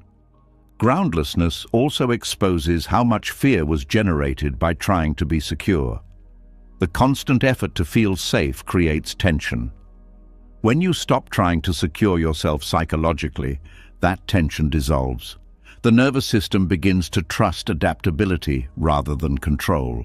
From a Buddhist view, this is closely related to impermanence. Everything changes. When you align with this truth, you stop fighting it. Groundlessness is alignment with impermanence at the psychological level. It feels terrifying because it removes the fantasy of permanence. But once that fantasy is gone, you stop being disappointed by change. The freedom concealed in groundlessness is the freedom from self-definition.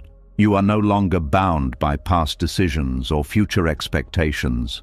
You can respond to life as it unfolds. This responsiveness is intelligent, it is sensitive, it is not random. Groundlessness also heals shame. Shame relies on a fixed self that can be judged. When the self is seen as fluid, shame loses its anchor. You still learn from mistakes, but without self-condemnation. Another aspect of freedom here is trust. Not blind trust, but lived trust. Trust that you can meet what arises. Trust that you do not need to know everything in advance. Trust that awareness itself is sufficient. This trust grows slowly. Each time you face groundlessness and survive, confidence builds. Not confidence in identity, but confidence in presence. You learn that you can stand without standing on anything. Groundlessness also reduces fear of failure. Failure requires a fixed goal and a fixed self. When both loosen, failure becomes information rather than judgment. This encourages experimentation and honesty. In relationships, groundlessness allows authenticity. You are not performing a role. You are responding as you are. This can feel vulnerable, but it also creates real connection. Others feel your presence rather than your position. The mind may still seek ground from time to time. That is natural. The difference is that you see it happening. You do not mistake ground for truth anymore. You recognize it as a temporary support. Eventually, groundlessness stops feeling like free fall and starts feeling like standing in open space. There is no pressure from below, no need to brace. You are supported by nothing, and yet you are not unsupported. This paradox is central. True stability does not come from certainty. It comes from adaptability, from being at ease with not knowing, from trusting the movement of life rather than resisting it.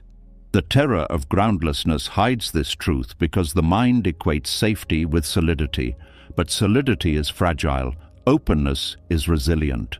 When you no longer require psychological footing, life stops feeling like a test. You stop trying to get it right. You live it.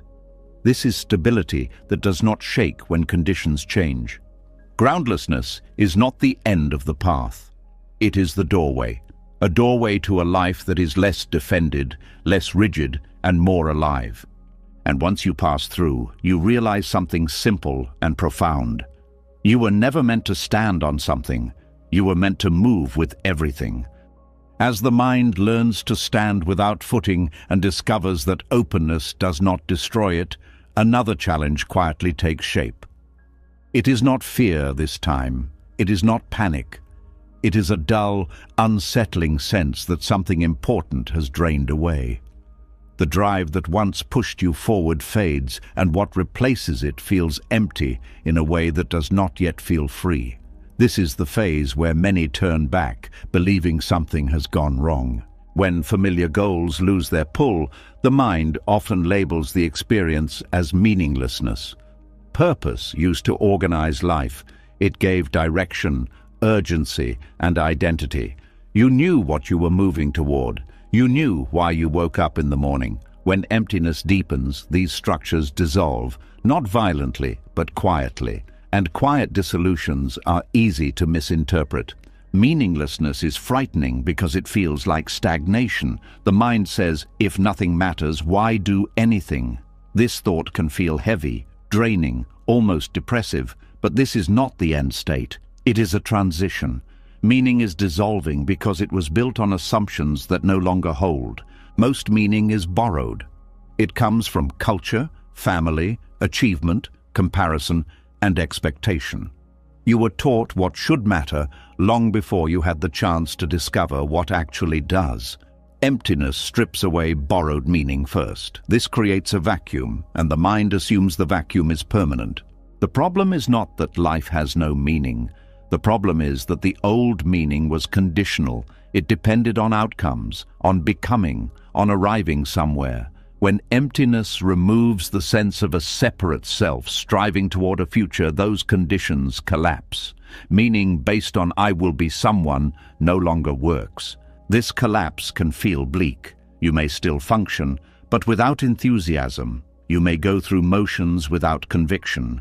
The mind worries that this flatness is the price of awakening. It is not. It is simply the nervous system adjusting to the absence of familiar motivation. Purpose was often fueled by lack. You move forward because something felt missing. When emptiness reveals that nothing is missing in the way you thought, the fuel disappears. But the mind has not yet discovered a new source of movement, so it calls the pause meaningless. This is similar to what happens when someone leaves a long-held belief system. At first, there is confusion. Old answers no longer satisfy, but new understanding has not yet matured. The space between beliefs feels empty and unsettling. Emptiness works the same way, but at a deeper level. Wisdom does not arrive fully formed. It grows out of not knowing. But modern culture rarely respects not knowing. It pushes for answers, clarity, direction. So when emptiness introduces ambiguity, the mind judges it harshly. The feeling of meaninglessness is often intensified by comparison. Others seem driven, others seem passionate. You may wonder why you feel detached. This comparison is painful because it assumes something is wrong. But what is happening is a reorganization of values at the deepest level. When purpose dissolves, the ego loses one of its main supports. Purpose gave the ego relevance. I am the one doing this. I matter because of my mission. Without that narrative, the ego feels erased. It interprets this erasure as emptiness without value. But there is a difference between meaninglessness and meaning-free. Meaninglessness is the belief that nothing matters. Meaning-free is the experience of life without imposed significance. The first is despair. The second is openness. The transition between them can be confusing because both feel empty. Emptiness feels meaningless before it feels peaceful, because the mind is still searching for replacement meaning. It is still oriented toward purpose as an object. It asks, what should matter now? But emptiness does not answer that question. It dissolves the question itself. At first, this can feel like drifting. You may feel less ambition, less urgency, less desire to prove yourself. This is often mistaken for apathy. But apathy is numbness. This is different. Sensitivity remains, care remains. What fades is compulsive striving. Another reason this phase feels difficult is that many people tie their identity to contribution. When contribution no longer defines you, you may feel unnecessary. This connects to earlier layers of being unneeded. But here it goes deeper. It is not just about usefulness. It is about existential relevance. The mind asks, if I am not becoming something, what am I here for? This question can echo painfully, but notice that the question assumes life requires justification. Emptiness gently challenges this assumption. In Buddhist understanding, this phase is often described as the fading of craving. Craving does not only apply to pleasure, it also applies to meaning. The craving for a meaningful life can be just as binding as craving for success. When this craving weakens, the mind feels lost because it no longer knows what to chase. This loss is temporary. It is the clearing of ground, not the final landscape. Wisdom does not replace purpose immediately. It emerges gradually as a different way of relating to life. Wisdom is not a goal, it is a way of seeing. It does not tell you what to do, it informs how you do whatever arises. This takes time to mature, and while it matures, the mind may feel like it is wandering without direction. One of the most important things to understand here is that peace is not motivating in the same way purpose is. Purpose pulls, peace settles. The nervous system needs time to learn how to move from settling rather than pulling. Until it learns, life can feel strangely flat. This flatness is not emptiness gone wrong. It is emptiness before joy. Joy that is not dependent on meaning, achievement, or narrative. Joy that arises from being present rather than becoming someone. Another layer of discomfort comes from social pressure. Society rewards purpose. It praises ambition. It asks, what do you do? When your inner life no longer revolves around doing, these questions feel awkward. You may feel disconnected from common conversations. This can reinforce the sense of meaninglessness. But as this phase deepens, something subtle begins to shift. You notice moments of quiet satisfaction that do not relate to goals. A simple task feels complete without evaluation. A moment of rest feels full without explanation. These moments are easy to dismiss because they do not fit old definitions of meaning. Over time, these moments accumulate. The nervous system begins to recognize a different form of fulfillment. Not excitement, not purpose-driven satisfaction, a calm sense of rightness. This is the beginning of peace. Peace does not announce itself. It does not come with fireworks. It feels ordinary. This ordinariness can be confusing for a mind trained to associate meaning with intensity. But peace is stable because it does not depend on conditions. Wisdom emerges quietly from this stability. Wisdom is the ability to respond appropriately without needing a narrative.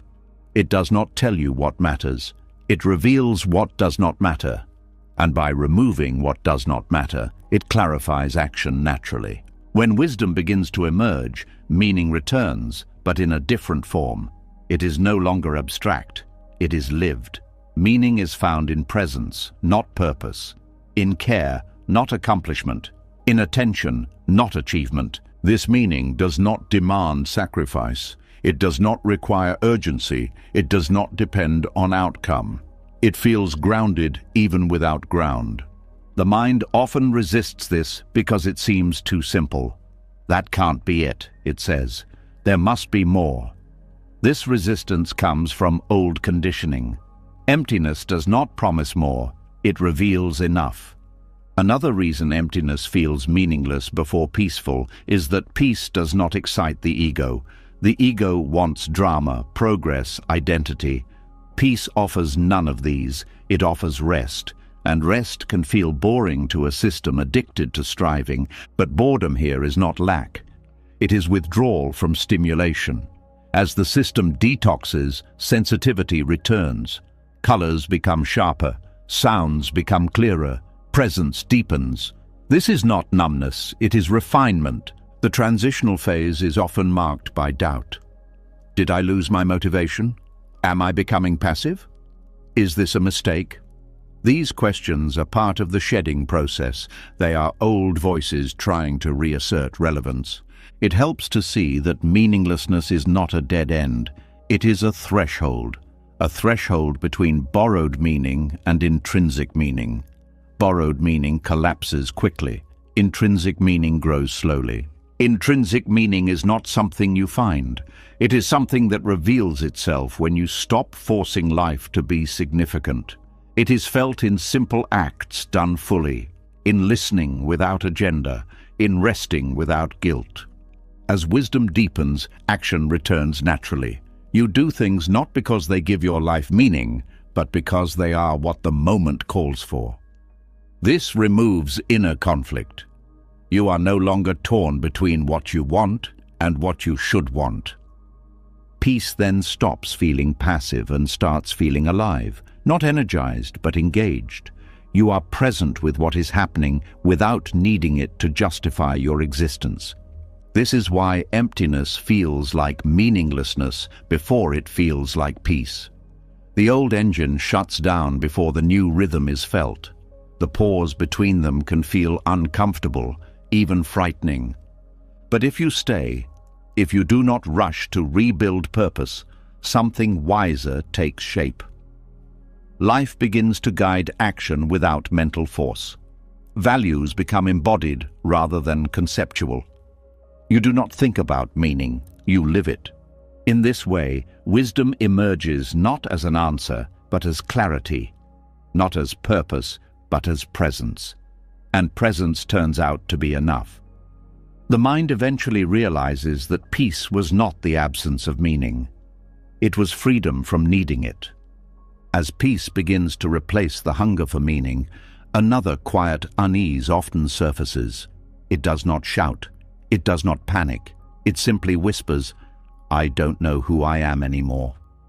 This whisper can feel deeply unsettling, especially in a world that constantly asks you to define yourself. Yet this moment is not a breakdown.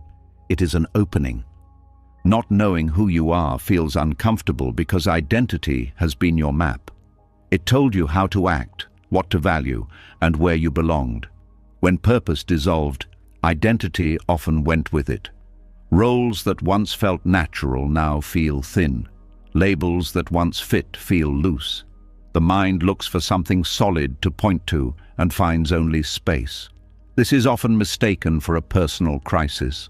Identity confusion is usually framed as something to fix quickly.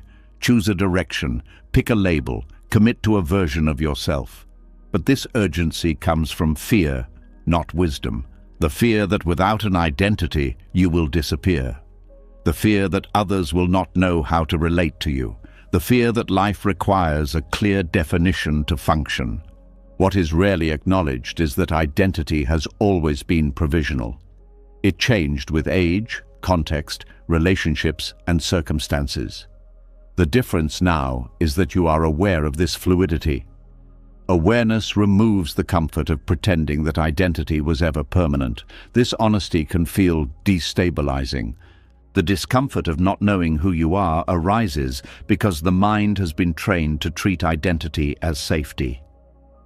When you know who you are, you know how to behave.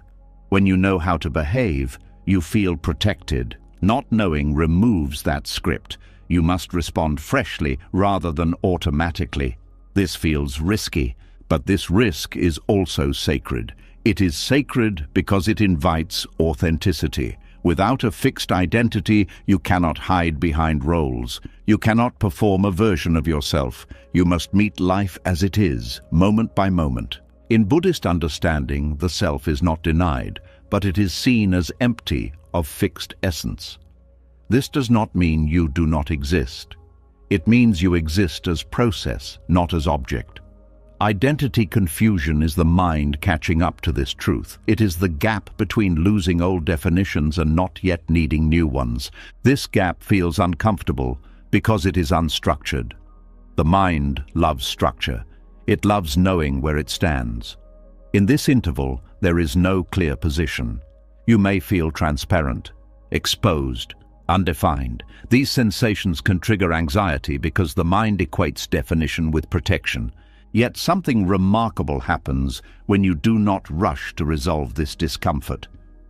The nervous system begins to relax into not knowing. It learns that uncertainty does not equal danger. This learning cannot happen if identity is rebuilt too quickly.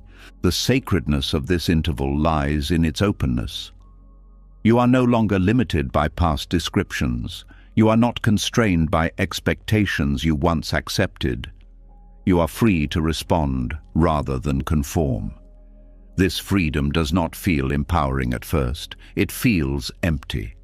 The mind may try to fill this emptiness with new identities, spiritual identities, healing identities, identities built around insight or awakening. These are subtle traps. They feel refined, but they still function as defenses. They restore certainty at the cost of openness. Staying in not knowing requires courage. Not dramatic courage, but quiet endurance. The willingness to let questions remain unanswered. The willingness to let others misunderstand you. The willingness to not explain yourself fully. This willingness softens the grip of self-image. You stop trying to manage how you appear. You stop rehearsing who you are supposed to be. This reduces inner tension dramatically. Much of mental strain comes from maintaining consistency. When that maintenance drops, energy returns. Identity confusion also changes how you listen. Without a fixed self to defend, you hear more clearly. You are less reactive. You are not filtering everything through, "What does this say about me?" This deepens presence. Another gift of this interval is humility.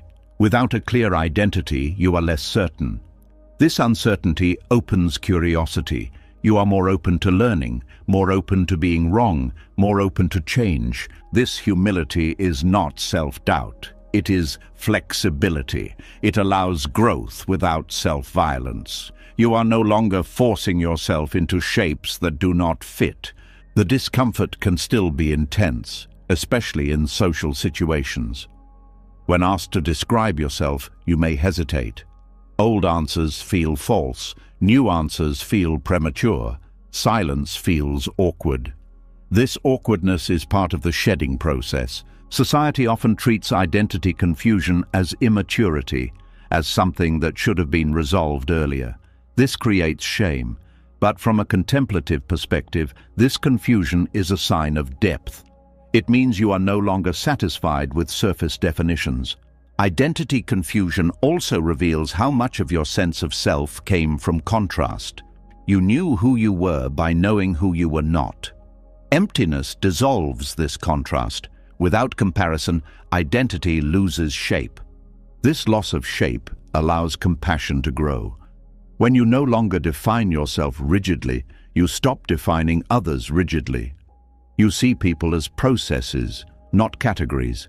This softens judgment. The sacred interval of not knowing also heals perfectionism.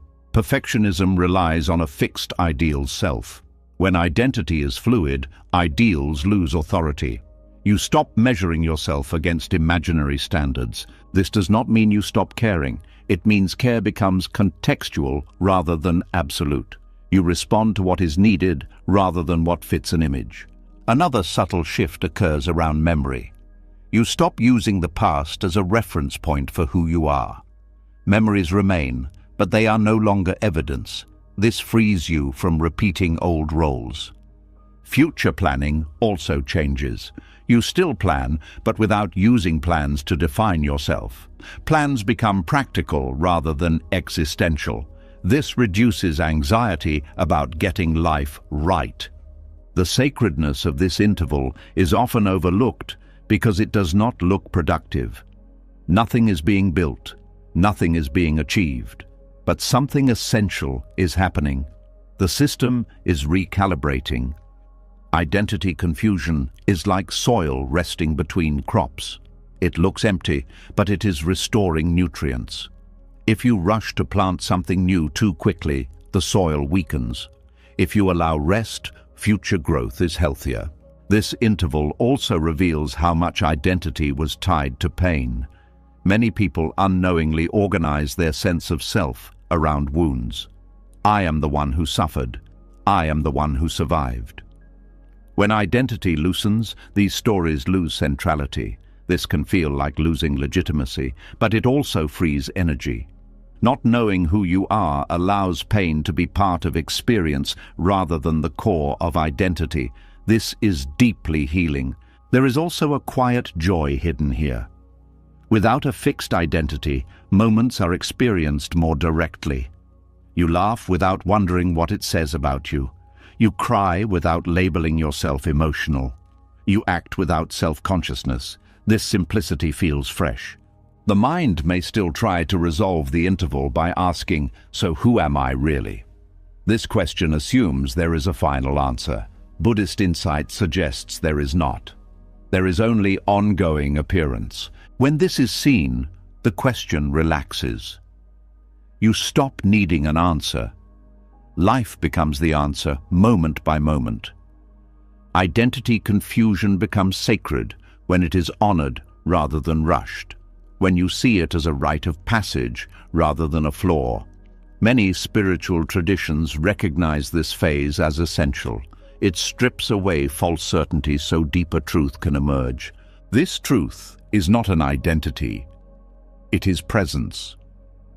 Presence does not need definition. It is what allows definitions to appear and disappear. As this becomes clearer, discomfort softens. Not knowing becomes tolerable, then neutral, then freeing. You realize you can function without a clear self-image. You can relate without a script. You can live without a label. This does not make you vague, it makes you responsive. You become who the moment requires, without internal conflict. The sacred interval eventually reveals that identity was never something you had to find. It was something you were constantly recreating. When recreation stops, what remains is awareness itself. This awareness is not confused. It does not ask who it is. It simply is. And resting here, even briefly, brings a deep sense of relief. The discomfort of not knowing who you are fades when you see that not knowing is not absence. It is openness. It is life before it is named. And in that unnamed space, something essential is finally allowed to breathe. As the need to define yourself loosens and identity no longer demands an answer, another habit quietly loses its fuel. The constant measuring, the silent scanning of others' lives, the background question of, how do I compare? When the self is no longer solid, comparison begins to fall apart. And with it, a deep and often lifelong source of suffering starts to dissolve. Chronic comparison is exhausting because it never ends. There is always someone ahead, someone behind, someone doing better, someone doing worse. The mind treats life like a scoreboard. Even when nothing is wrong, it searches for ranking. This habit does not come from arrogance or insecurity alone. It comes from self-reference. The belief that there is a fixed me whose value must be located in relation to others. When identity confusion becomes tolerable, self-reference weakens. You are no longer constantly asking, who am I? And because of that, the next question, how do I measure up, loses urgency. Comparison needs a stable self to compare. Emptiness removes that stability. Envy is not about wanting what others have. It is about wanting to be someone else. It arises when the mind believes identity is limited. When someone else appears happier, more successful, more fulfilled, the mind assumes they possess something you lack. This assumption depends on the idea that happiness, success, or worth are objects that can be owned. Emptiness reveals that experience is not owned, it arises, it passes. No one possesses a permanent advantage. This insight does not come from positive thinking. It comes from seeing how unstable identity actually is. Chronic comparison is reinforced by stories. stories about progress, stories about timelines, stories about where you should be by now. These stories are internalized early and rarely questioned. Emptiness interrupts storytelling by dissolving the narrator. Without a strong narrator, stories lose momentum. The collapse of self-reference means there is no central point from which to compare. Experience still happens. You still see others' achievements or struggles, but they no longer translate into personal judgment. You notice without internal commentary. This does not make you indifferent. It makes you clear. You can appreciate others without diminishing yourself. You can acknowledge difference without turning it into hierarchy. One of the most painful aspects of comparison is inadequacy. The sense that you are behind, that you missed something, that others figured life out and you did not. This pain is rooted in a false timeline. The mind assumes there is a correct pace for becoming someone. Emptiness removes the idea of becoming someone. Without that project, there is no timeline to fall behind on. Life is no longer a race toward an imagined finish line. It is a series of unfolding moments. This shift brings relief, not excitement, but relief. The nervous system stops bracing against imagined standards. The background tension of not enough softens. Comparison also thrives on visibility. Social exposure magnifies it. You see curated lives and assume completeness. Emptiness changes how perception works. You see appearances without believing them. You recognize that what is shown is partial, contextual, and fleeting. More importantly, you stop using others as mirrors. Without a fixed self-image, you no longer need reflection to know who you are. This removes the reflex to scan others for clues about your own worth. From a Buddhist perspective, comparison is rooted in ignorance of emptiness. Ignorance here does not mean stupidity. It means misperception. The belief that there is a separate self that can be improved, ranked, or perfected. When this belief collapses, comparison collapses with it. This collapse is not an act of will. You cannot decide to stop comparing. Trying to stop comparison is just another comparison. Emptiness works because it removes the structure that comparison depends on. Another important aspect is the end of internal competition. Many people compete with themselves constantly. They compare their present self to an imagined ideal. This internal comparison is just as draining as external comparison. When self-reference dissolves, the ideal self loses authority. You no longer measure yourself against who you think you should be. This reduces self-criticism dramatically. The end of chronic comparison also changes motivation. Without comparison, you may fear losing drive, but what actually happens is a shift in energy. Motivation becomes intrinsic. You do things because they matter to the moment, not because they improve your rank. This intrinsic motivation is sustainable. It does not depend on outperforming others. It does not require constant validation. It feels quieter, but more stable. Emptiness also heals comparison by revealing shared humanity. When identity is fluid, differences feel less absolute. You see others as variations of the same process. This reduces envy and increases empathy. Another subtle effect is gratitude without contrast. Gratitude no longer depends on being better off than someone else. It arises from direct experience. This form of gratitude is not moral. It is natural. Inadequacy often hides behind achievement. People overwork, overachieve, and overperform to escape comparison. Emptiness removes the need for escape.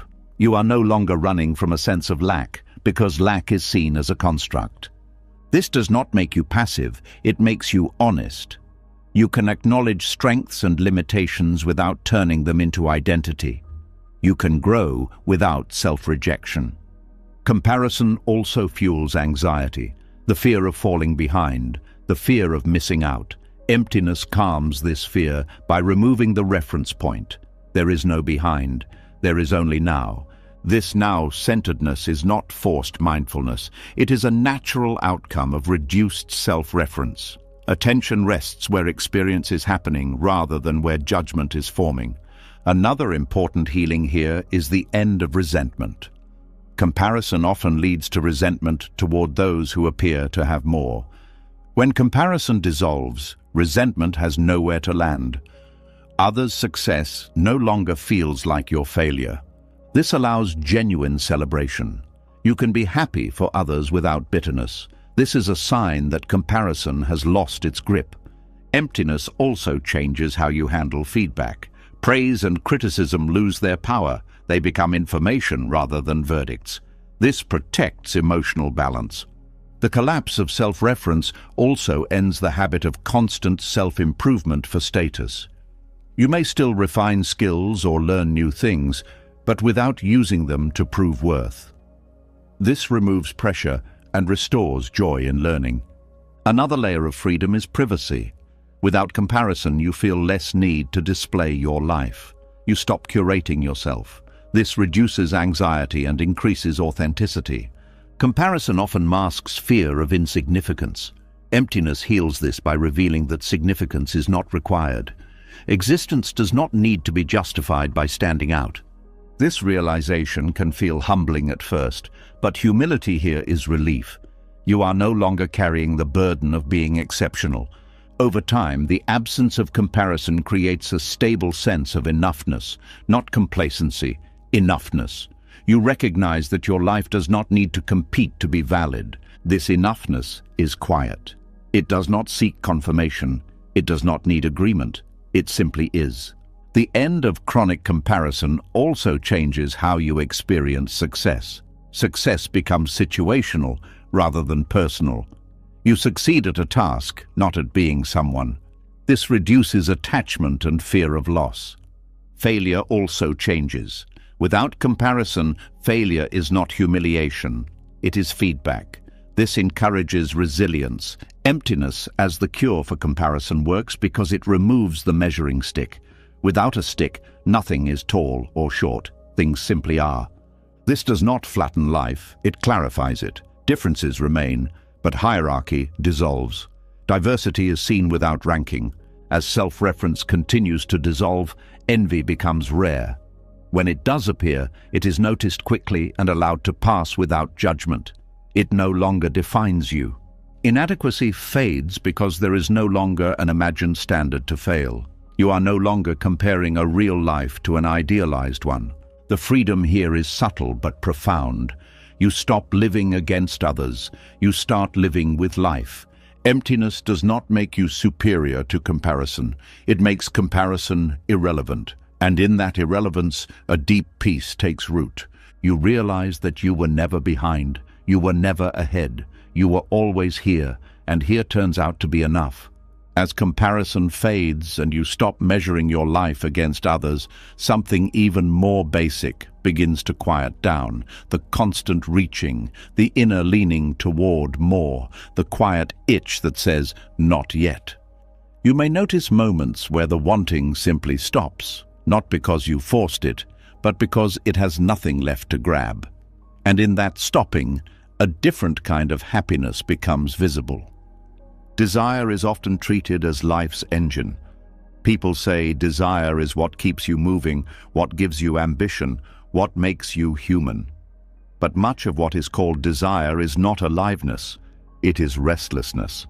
It is the mind's habit of using the future to escape the present. Desire says, when I get that, I'll finally feel okay. It promises relief, not just pleasure, and that promise is why it has so much power. When emptiness deepens, the mind begins to see this pattern clearly. It notices that the thrill of getting what you want is brief. The mind then quickly creates a new want. The satisfaction does not last because the mechanism is not designed to end. Desire keeps itself alive by continuously moving the finish line. This is why wanting can feel like hunger even when your life is full. You can have relationships, stability, comfort, and still feel something missing. That missing feeling is not always about your circumstances. It is the habit of wanting itself. The mind has learned to interpret openness as lack. So when there is space, it fills it with desire. Emptiness changes this by showing you the difference between true needs and compulsive wanting. Needs are simple. They arise, they are met, they settle. Wanting is endless. It feeds on fantasy. It is rarely satisfied because it does not want the object. It wants the feeling it believes the object will create. This is where desire begins to fall silent. You start noticing the moment before wanting forms, a subtle tightening, a leaning, a story about the future. When you see this early, you are no longer fully captured. The wanting may still arise, but it is not authoritative. It becomes a movement in awareness rather than a command. Desire falls silent not by suppression, but by exposure. When you see how it works, it loses its charm. It is like seeing the strings behind a magic trick. The trick may still be performed, but it no longer hypnotizes you. This shift can feel strange at first. If desire has been your main motivator, its quieting can feel like emptiness in the negative sense. You may worry you will lose interest in life, but what actually happens is a purification of motivation. Compulsive wanting fades and natural preferences remain. Preferences are different from craving. Preferences are light. You like something, you choose it, you enjoy it, and you can let it go. Craving is heavy. It says you need something to feel complete. Emptiness reveals that completeness is not produced by objects. It is uncovered when craving relaxes. This is the heart of Buddhist teaching on desire. Buddhism does not claim that all desire is evil. It points to craving, the kind of desire that creates suffering because it insists that experience must be different for you to be okay. Emptiness softens this insistence. When desire begins to fall silent, happiness changes form.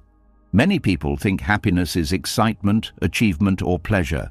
Those are forms of stimulation. They rise and fall. The happiness revealed in emptiness is quieter. It feels like ease, like enoughness, like not being chased by the next thing. This happiness does not depend on getting something. It depends on not fighting what is already here. It emerges naturally when the mind stops using the future as an escape. The mind is often shocked by this. It expects happiness to feel like a reward, but the happiness of emptiness feels more like relief. The relief of not needing to become something, the relief of not needing to chase, the relief of not being at war with the present. There is also an important nervous system shift here. Craving keeps the system activated. It creates low-grade stress because the mind is always scanning for improvement. When wanting quiets, the body relaxes. Breath deepens, muscles soften. The system stops bracing. This physiological ease is part of the happiness emptiness reveals. Another aspect of desire is identity. Many wants are not about the object, but about the self-image attached to it. Wanting success, status, beauty, recognition, or even spiritual progress is often wanting a different identity. When identity has already loosened through emptiness, desire loses one of its main roots. You no longer need the object to be someone, so the object loses its emotional charge. You may still pursue goals, but with less desperation. This makes action cleaner and more effective. Desire also feeds on stories of deficiency. I'm behind. I'm not enough. I need to improve. When comparison collapses, these deficiency stories weaken. Desire has less to feed on. This is why the lessons connect. The end of comparison prepares the end of craving. But desire has deeper layers. Even after external desires soften, there can be subtler wanting. Wanting peace, wanting awakening, wanting to never feel pain again. These desires can be more deceptive because they sound noble. Yet they still carry the same structure. I am not okay now, but I will be okay later. Emptiness reveals this structure gently. It shows that even the desire for peace can become a source of unrest if it is used to reject the present. True peace is not achieved by wanting it. It is revealed by releasing the demand for experience to change. This does not mean you stop growing. It means growth is no longer a rejection of now. You can learn and evolve without treating the current moment as a problem. When desire falls silent, the senses become clearer.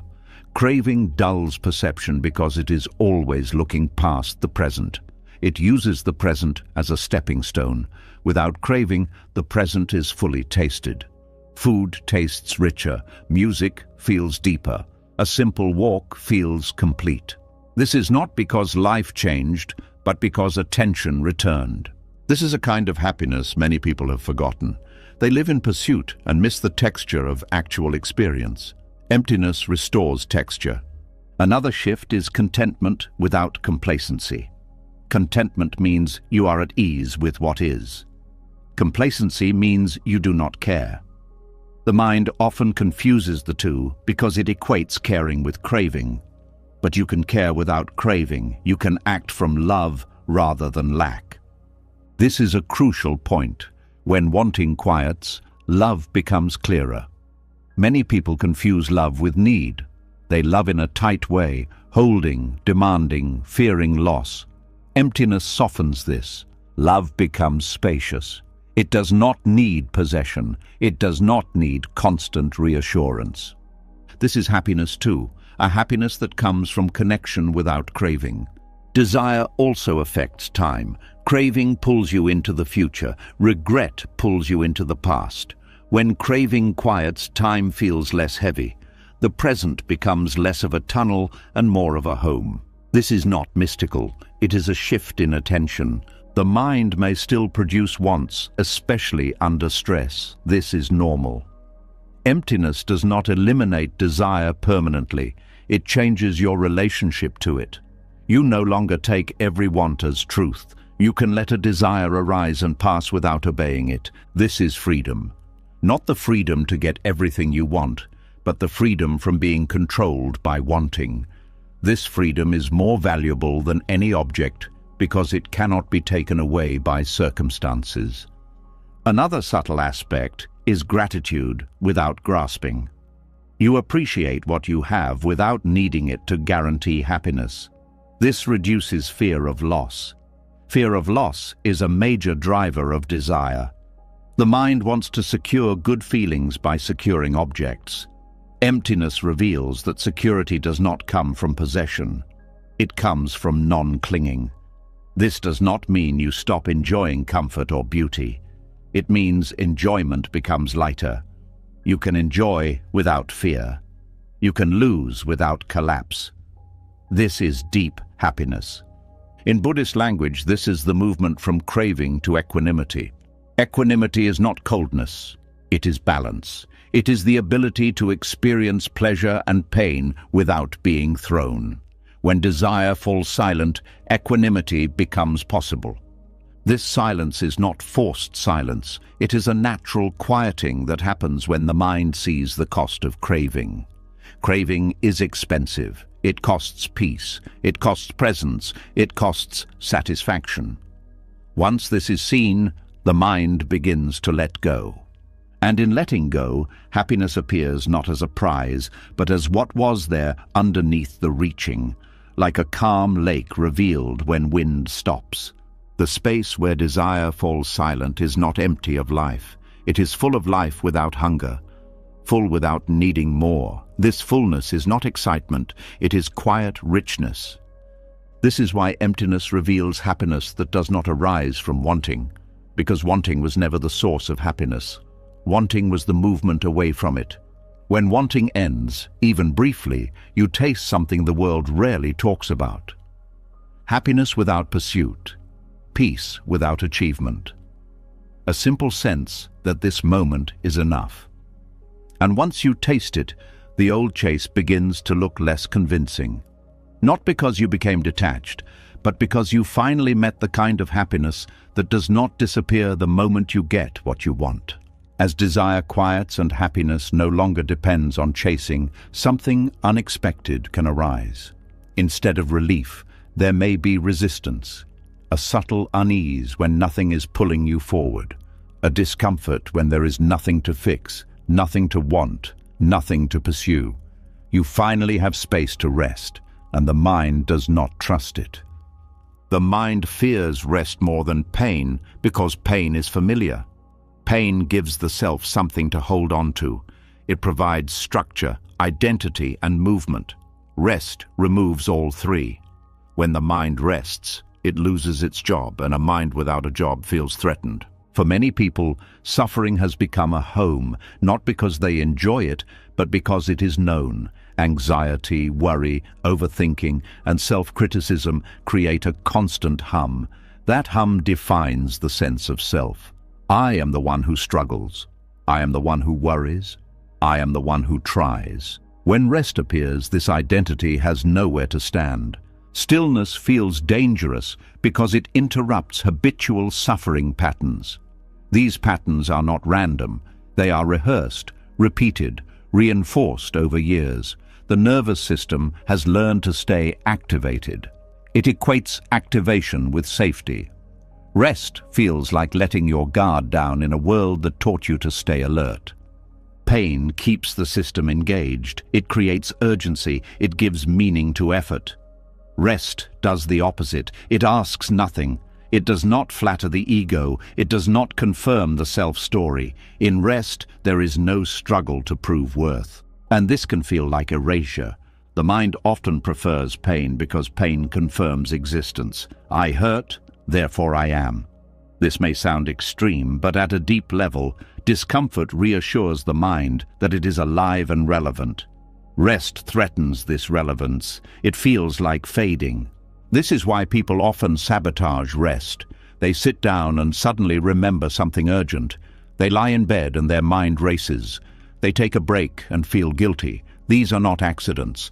They are defense mechanisms. The mind is protecting its identity. From a Buddhist perspective, this is clinging to suffering. Not because suffering is pleasant, but because it is known. The self has been built around effort, tension, and striving. Stillness threatens to dissolve that construction. Rest also removes distraction. Without activity, the mind cannot avoid itself. This can bring up unresolved feelings, but more often it brings up something more unsettling. Nothing, no drama, no problem, just being. And the mind does not know how to relate to that. The fear of rest is not the fear of boredom, it is the fear of losing narrative. In rest, the story pauses. There is no progress, no regression, no commentary.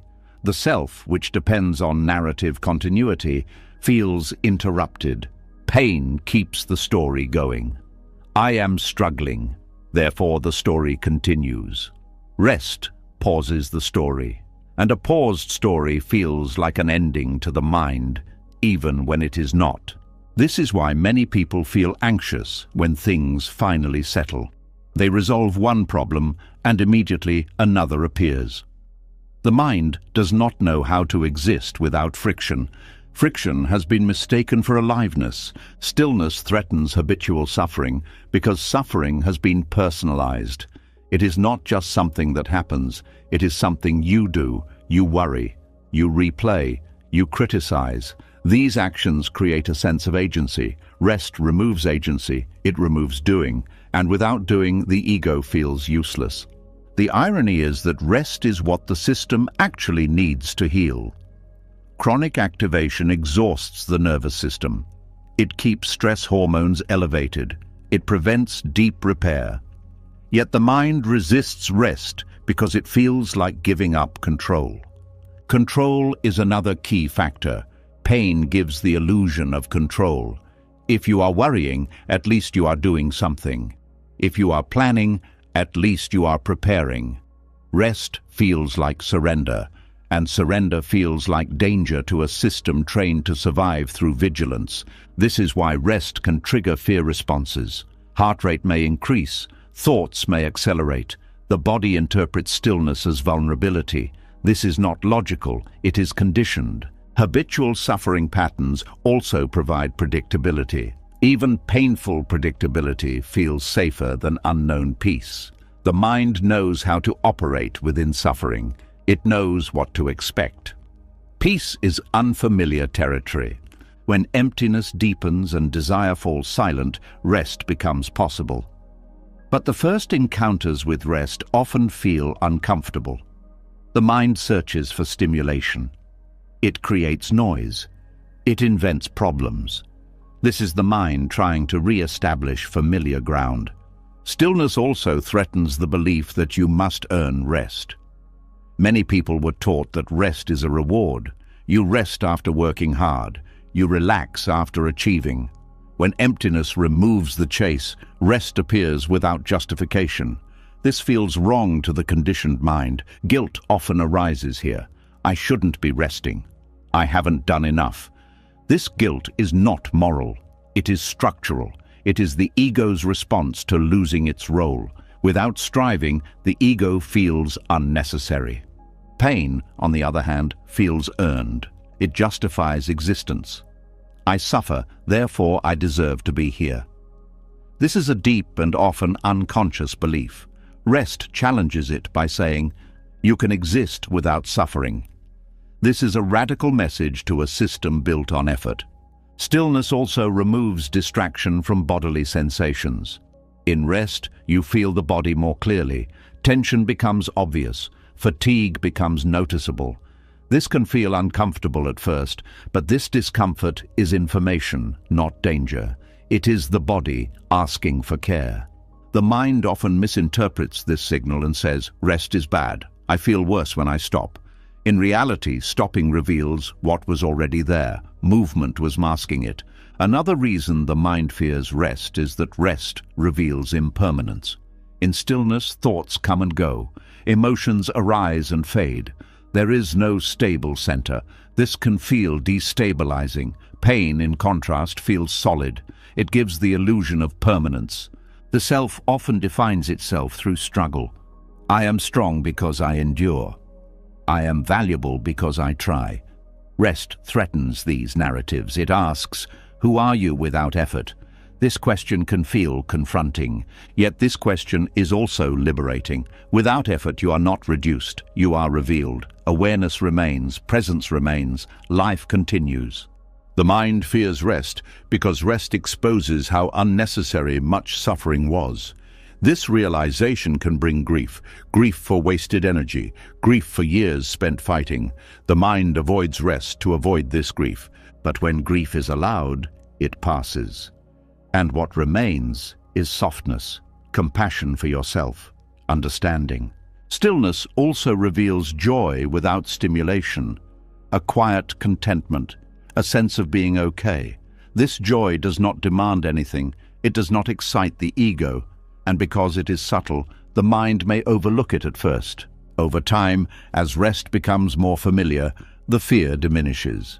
The nervous system learns that stillness is safe, that nothing bad happens when you stop, that you do not disappear. This learning is gradual. It happens through repeated experiences of resting and surviving.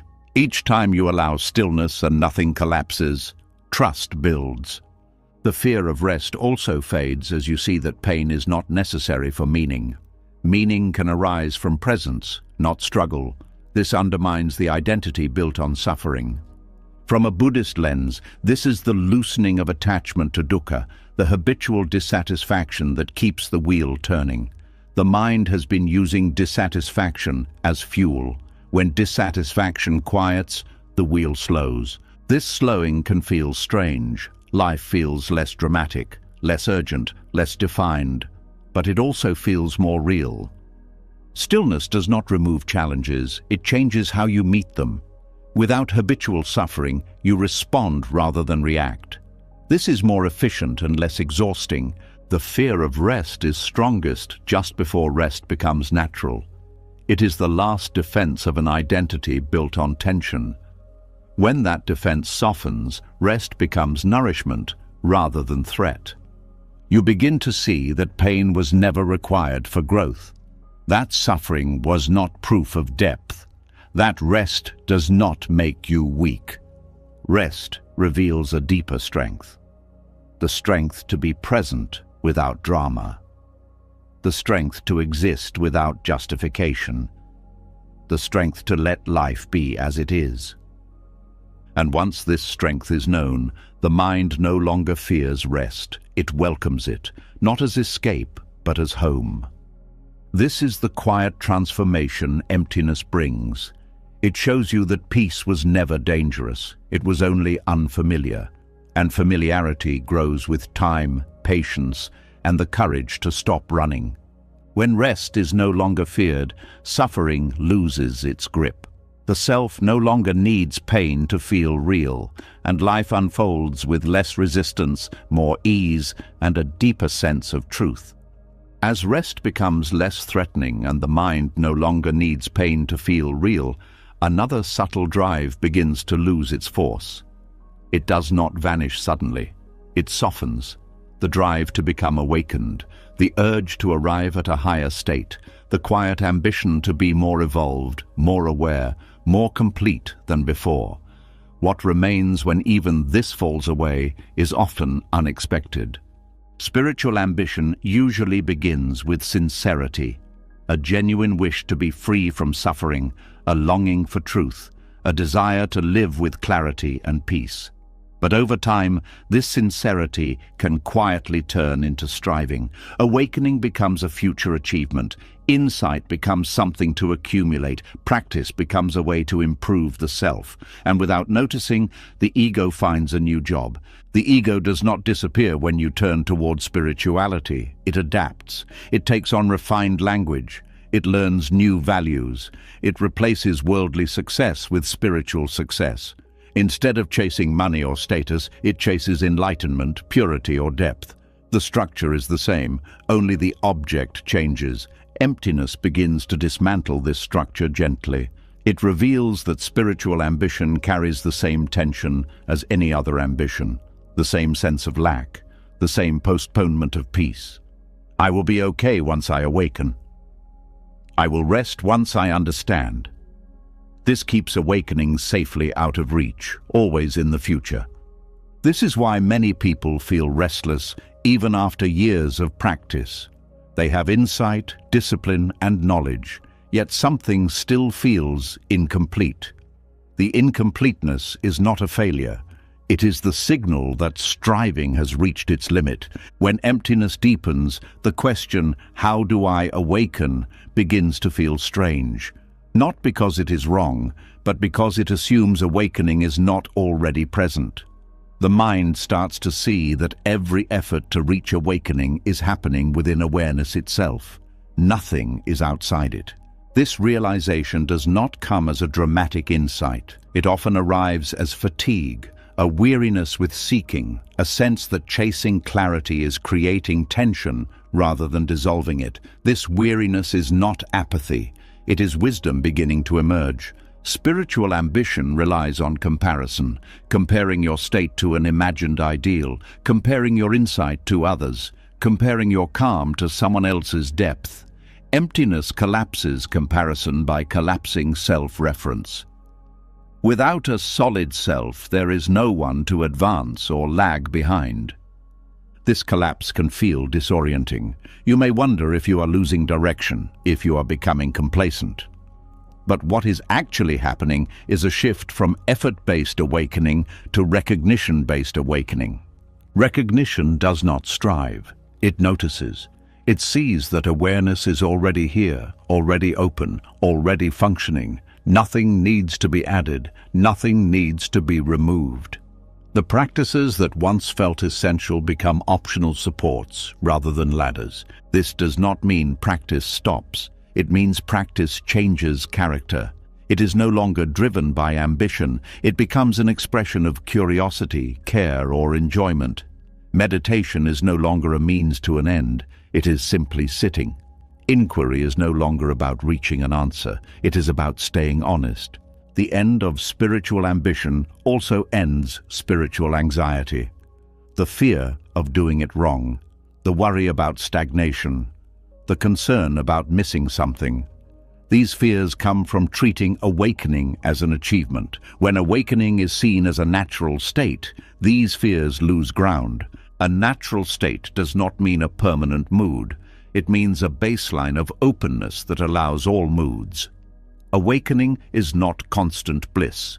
It is the absence of resistance to experience. This absence does not need to be maintained. It is what happens when maintenance stops. Spiritual ambition often hides subtle self-rejection. I am not awake enough. I am still too reactive. I should be further along. These thoughts keep the self at the center. Emptiness removes this center. Without a center, self-judgment has nowhere to land. This is deeply relieving. You stop monitoring your state. You stop checking whether you are mindful enough. You stop grading your experience. Experience unfolds without commentary. Another aspect of spiritual ambition is control, the wish to control inner states, to maintain calm, to eliminate fear, to stabilize insight. Emptiness reveals that control is unnecessary and impossible. States arise and pass. Awareness remains. When control drops, there is trust. Trust not in an outcome, but in the process of life itself. This trust allows awakening to express naturally rather than being forced. The end of spiritual ambition also brings humility. Not the humility of self-doubt, but the humility of not knowing. You stop assuming you understand reality. You stop trying to package insight. This keeps perception fresh. Humility here is not a posture. It is the absence of claiming. You no longer claim awakening as mine. You no longer claim depth as an identity. This protects insight from turning into ego. One of the most freeing aspects of this shift is the end of spiritual performance. You no longer feel the need to appear calm, wise, or detached. You allow yourself to be human, messy, responsive, alive. This honesty deepens authenticity. Awakening as a natural state includes everything: confusion, clarity, joy, sadness. None of these threaten it. Spiritual ambition tries to curate experience. Emptiness allows it. This allowance reveals that awakening was never about escaping life. It was about fully inhabiting it without resistance. This does not look special. It looks ordinary. The mind may resist this ordinariness. It may feel disappointed. Is this it? This disappointment comes from expectation. Emptiness dissolves expectation by revealing that truth does not need to impress. Another important shift is the end of seeking validation through spirituality. You no longer need others to confirm your insight. You no longer measure progress through recognition. This reduces subtle competition and isolation. Spiritual ambition can also create separation. You feel different, apart, more aware than others. Emptiness dissolves this separation. You see that awareness is not personal, it is shared. This brings quiet compassion. When awakening is no longer a goal, action becomes simpler. You respond to situations without referencing a spiritual ideal. You help when help is needed. You rest when rest is needed. There is no internal commentary about what an awakened person should do. This simplicity is powerful. It removes inner conflict. You are no longer divided between who you are and who you think you should be. The end of spiritual ambition also ends the fear of regression. When awakening is seen as recognition rather than achievement, there is nothing to lose. States may change, insight may fluctuate, awareness remains. This removes pressure. You no longer guard your experience. You allow movement. This flexibility is stability. From a Buddhist perspective, this is the dropping of clinging even to the path. The raft is no longer carried once the river is crossed. The teachings are not discarded, but they are no longer burdens. This does not mean the path was unnecessary. It means the path did its job. It revealed what was always present. Emptiness shows that awakening was never something you had to reach. It was something obscured by effort, identity, and striving. When these fall away, awakening shines quietly. This quietness can be mistaken for dullness, but it is not dull, it is peaceful. Peaceful without needing protection. Peaceful without needing explanation. Another shift here is joy without cause, not excitement, not pleasure. A gentle gladness that comes from ease. This joy is not pursued. It arises naturally when striving ends. Spiritual ambition also often involves fear of death, fear of missing out, fear of not finishing the work. When awakening is no longer a project, these fears soften. Life is no longer something to complete, it is something to live. The end of ambition also ends the hierarchy of states. There is no higher or lower experience. There is only this one, unfolding. This removes judgment and preference. Awakening as a natural state does not mean you stop learning. It means learning is no longer about self-improvement. It is about curiosity. This makes learning joyful again. The most subtle and profound change is this. You stop relating to awakening as something separate from daily life. Washing dishes, walking, speaking, resting, all of it is included. There is no special zone.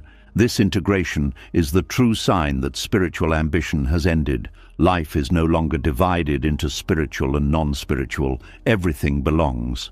Emptiness brings this integration by removing the seeker. When there is no one trying to awaken, awakening is free to be recognized. And in that recognition, something deeply reassuring becomes clear. You were never behind. You were never unawakened. You were simply busy trying to get somewhere you already were. When the effort to arrive ends, what remains is simple presence. Not dramatic, not perfect. Just here. This is awakening without ambition. Freedom without striving. Emptiness lived as life itself. As striving fades and awakening is no longer treated as something to reach, a quiet openness settles in. There is no next milestone, no inner checklist, no promise of becoming something better. And in this absence of expectation, something deeply healing begins to work on its own. Expectation is a subtle form of control. Even positive expectations carry tension. When you expect peace, you are measuring the present against a future state. When you expect healing, you are implying that something is still wrong now. These expectations may sound hopeful, but they quietly reject what is already happening. Emptiness heals because it removes this rejection. When nothing is expected, the nervous system relaxes. There is no pressure to produce an outcome, no demand to feel a certain way, no timeline to meet. This lack of demand creates safety, and safety is the foundation of all healing. Much of suffering comes not from pain itself, but from the insistence that pain should not be here. Expectation fuels this insistence. I should be over this. This should be working by now. I shouldn't feel like this anymore. These thoughts tighten the system. They create friction. Emptiness removes the should. When emptiness offers no promise, the mind cannot bargain. There is nothing to negotiate with, no deal to strike, no future reward to chase. This stops the endless loop of hoping and disappointment. Without hope, there is no despair. There is simply what is. This may sound bleak, but it is not. Hope and despair are two sides of the same structure. Both rely on expectation. When expectation dissolves, a different quality emerges. Acceptance, not as resignation, but as openness. Healing that comes without expectation is gentle. It does not announce itself. It does not follow a straight line. It unfolds quietly because it is not being watched. When you stop monitoring progress, the system can reorganize naturally. The body especially heals best without expectation. The nervous system does not respond well to pressure. When you demand calm, it resists. When you demand release, it tightens. When nothing is expected, the body feels permission to do what it knows how to do. This is why emptiness works where effort fails. Effort is future-oriented. It is always about getting somewhere else. Emptiness is present-oriented. It allows what is here to complete itself. Another important aspect is trust. When you expect nothing, you are not giving up. You are trusting the process of life without trying to manage it. This trust is not blind. It is built from experience. Each time you stop forcing and nothing breaks, trust deepens. Expectation also creates hierarchy. Some experiences are seen as good, others as bad. Healing experiences are valued. Difficult ones are rejected. Emptiness flattens this hierarchy. All experiences are allowed. This allowance reduces inner conflict. Inner conflict drains energy. It keeps the system in a state of resistance. When conflict ends, energy becomes available for repair, integration, and clarity.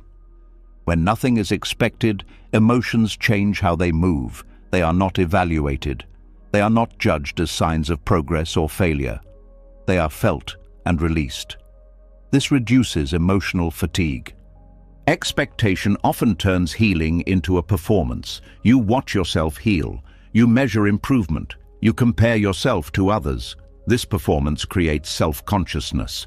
Emptiness removes the audience. Without an audience, there is no performance. There is only experience. This also changes how insight functions. Insights are no longer collected as achievements. They arise and pass naturally. They inform action without becoming identity. This keeps the mind light. Another subtle healing occurs in relationships. When you expect nothing from yourself, you stop expecting others to complete you. You stop demanding specific outcomes. This reduces tension. It increases presence. Expectation also fuels disappointment. When things do not go as hoped, frustration arises. Emptiness prevents this cycle by not promising anything. There is nothing to be disappointed about. This does not make life dull. It makes it resilient. Resilience does not come from positive outcomes. It comes from flexibility. When you are not attached to a particular result, you adapt more easily. Emptiness cultivates this adaptability. One of the deepest healings here is the end of self-surveillance. You stop watching yourself to see if you are okay. This watching keeps anxiety alive. When it stops, the mind settles. The healing that comes when nothing is expected is also honest. It does not bypass pain. It does not promise relief. It simply allows truth. And truth, when allowed, tends to heal. This approach respects timing. Some things resolve quickly, others take longer. Without expectation, you do not rush the process. You do not interfere. You allow integration at its own pace. Another important shift is the end of transactional thinking. You stop treating practices, insights, or behaviors as means to an end. You meditate because you meditate. You rest because you rest. This removes hidden pressure. Transactional thinking keeps the mind restless. It is always calculating. Emptiness ends calculation. This is deeply calming. The absence of expectation also heals shame. Shame relies on comparison to an ideal. When there is no ideal to meet, shame has nothing to cling to. You stop judging yourself for not being somewhere else. This does not mean you stop learning or growing. Growth continues, but without self-punishment. You adjust naturally because clarity increases, not because you force change. The mind may initially resist this. It may say, if I expect nothing, nothing will happen. This fear comes from a misunderstanding. Expectation does not cause healing. It often delays it. Think of how the body heals a cut. It does not need encouragement. It does not need pressure. It needs space, rest, and time. Emptiness provides these conditions for the psyche. Another aspect of this healing is simplicity. Without expectation, life feels simpler. Decisions are made based on what is appropriate now, not on long-term identity goals. This reduces overwhelm. The mind also becomes less future-focused. Anxiety decreases because anxiety feeds on imagined outcomes. When you stop expecting, the future loses its grip. Attention returns to the present. This present-centeredness is not forced mindfulness. It is a natural consequence of letting go of outcomes. You are here because there is nowhere else you need to be. The healing that comes without expectation also changes how you relate to setbacks. There are no setbacks if there is no destination. There are only movements. This perspective reduces discouragement. Another subtle benefit is patience. Not forced patience, but natural patience. When you are not waiting for something, time feels different. Moments are complete in themselves. This completeness is healing. It counters the sense of lack that drives so much suffering. You realize that you are not incomplete while waiting to become complete. Emptiness offers no reward, and this is its greatest gift. Rewards create attachment. Attachment creates fear of loss. Without reward, there is nothing to lose. This does not make life empty of joy. It makes joy freer. Joy arises without expectation and fades without clinging. This fluidity prevents suffering. The absence of promise also prevents spiritual bypassing. You cannot use emptiness to avoid life. There is no promise of escape. You must meet experience as it is. This honesty is grounding. When nothing is expected, gratitude becomes natural, not because things are good, but because they are. Existence itself feels sufficient. This sufficiency is not complacency, it is contentment. Contentment does not stop action, it stops struggle. The healing described here is quiet. It does not create stories. It does not demand recognition. It simply unfolds as tension releases. Over time, you may notice that problems resolve themselves without your involvement. Or they lose their emotional charge, even if they remain. This is because resistance has ended. The mind eventually learns that emptiness is not withholding something, it is offering freedom from demand. This freedom is deeply soothing. The greatest healing comes from realizing that you do not need to be promised anything in order to rest. You do not need assurance. You do not need a guarantee. Life is happening. Awareness is present. That is enough. When nothing is expected, the system finally relaxes into itself. And in that relaxation, healing happens not because you tried, but because you stopped getting in the way. This is the paradox of emptiness. It heals precisely because it offers nothing. As expectation dissolves and healing no longer depends on outcomes, a deeper honesty becomes possible. Without promises to chase, without rewards to wait for, there is nothing left to protect. And when nothing needs protection, emotions are finally allowed to arrive fully, without being pushed away or pulled closer. This is where a new space opens, one that most people have never learned how to enter. Most emotional suffering does not come from feeling emotions. It comes from how the mind reacts to them. The moment an emotion appears, the mind usually chooses one of two strategies. It avoids the emotion, or it indulges it. Avoidance numbs. Indulgence amplifies. Both keep the emotion stuck. Emptiness offers a third way. Emotional avoidance is often subtle. It does not always look like suppression. It can look like distraction, analysis, productivity, positivity, or even spirituality. The mind learns many clever ways to not feel. It jumps into thinking. It explains the emotion instead of experiencing it. It reframes it, fixes it, or bypasses it. All of these strategies are attempts to escape discomfort. Indulgence is the opposite reaction, but it has the same result. The mind dives into the emotion. It builds stories around it. It relives memories. It fuels the emotion with meaning. It justifies it. This makes the emotion feel important, but it also makes it heavy and long-lasting. Both avoidance and indulgence share one belief, that emotions are dangerous or defining. Avoidance says, if I feel this, something bad will happen.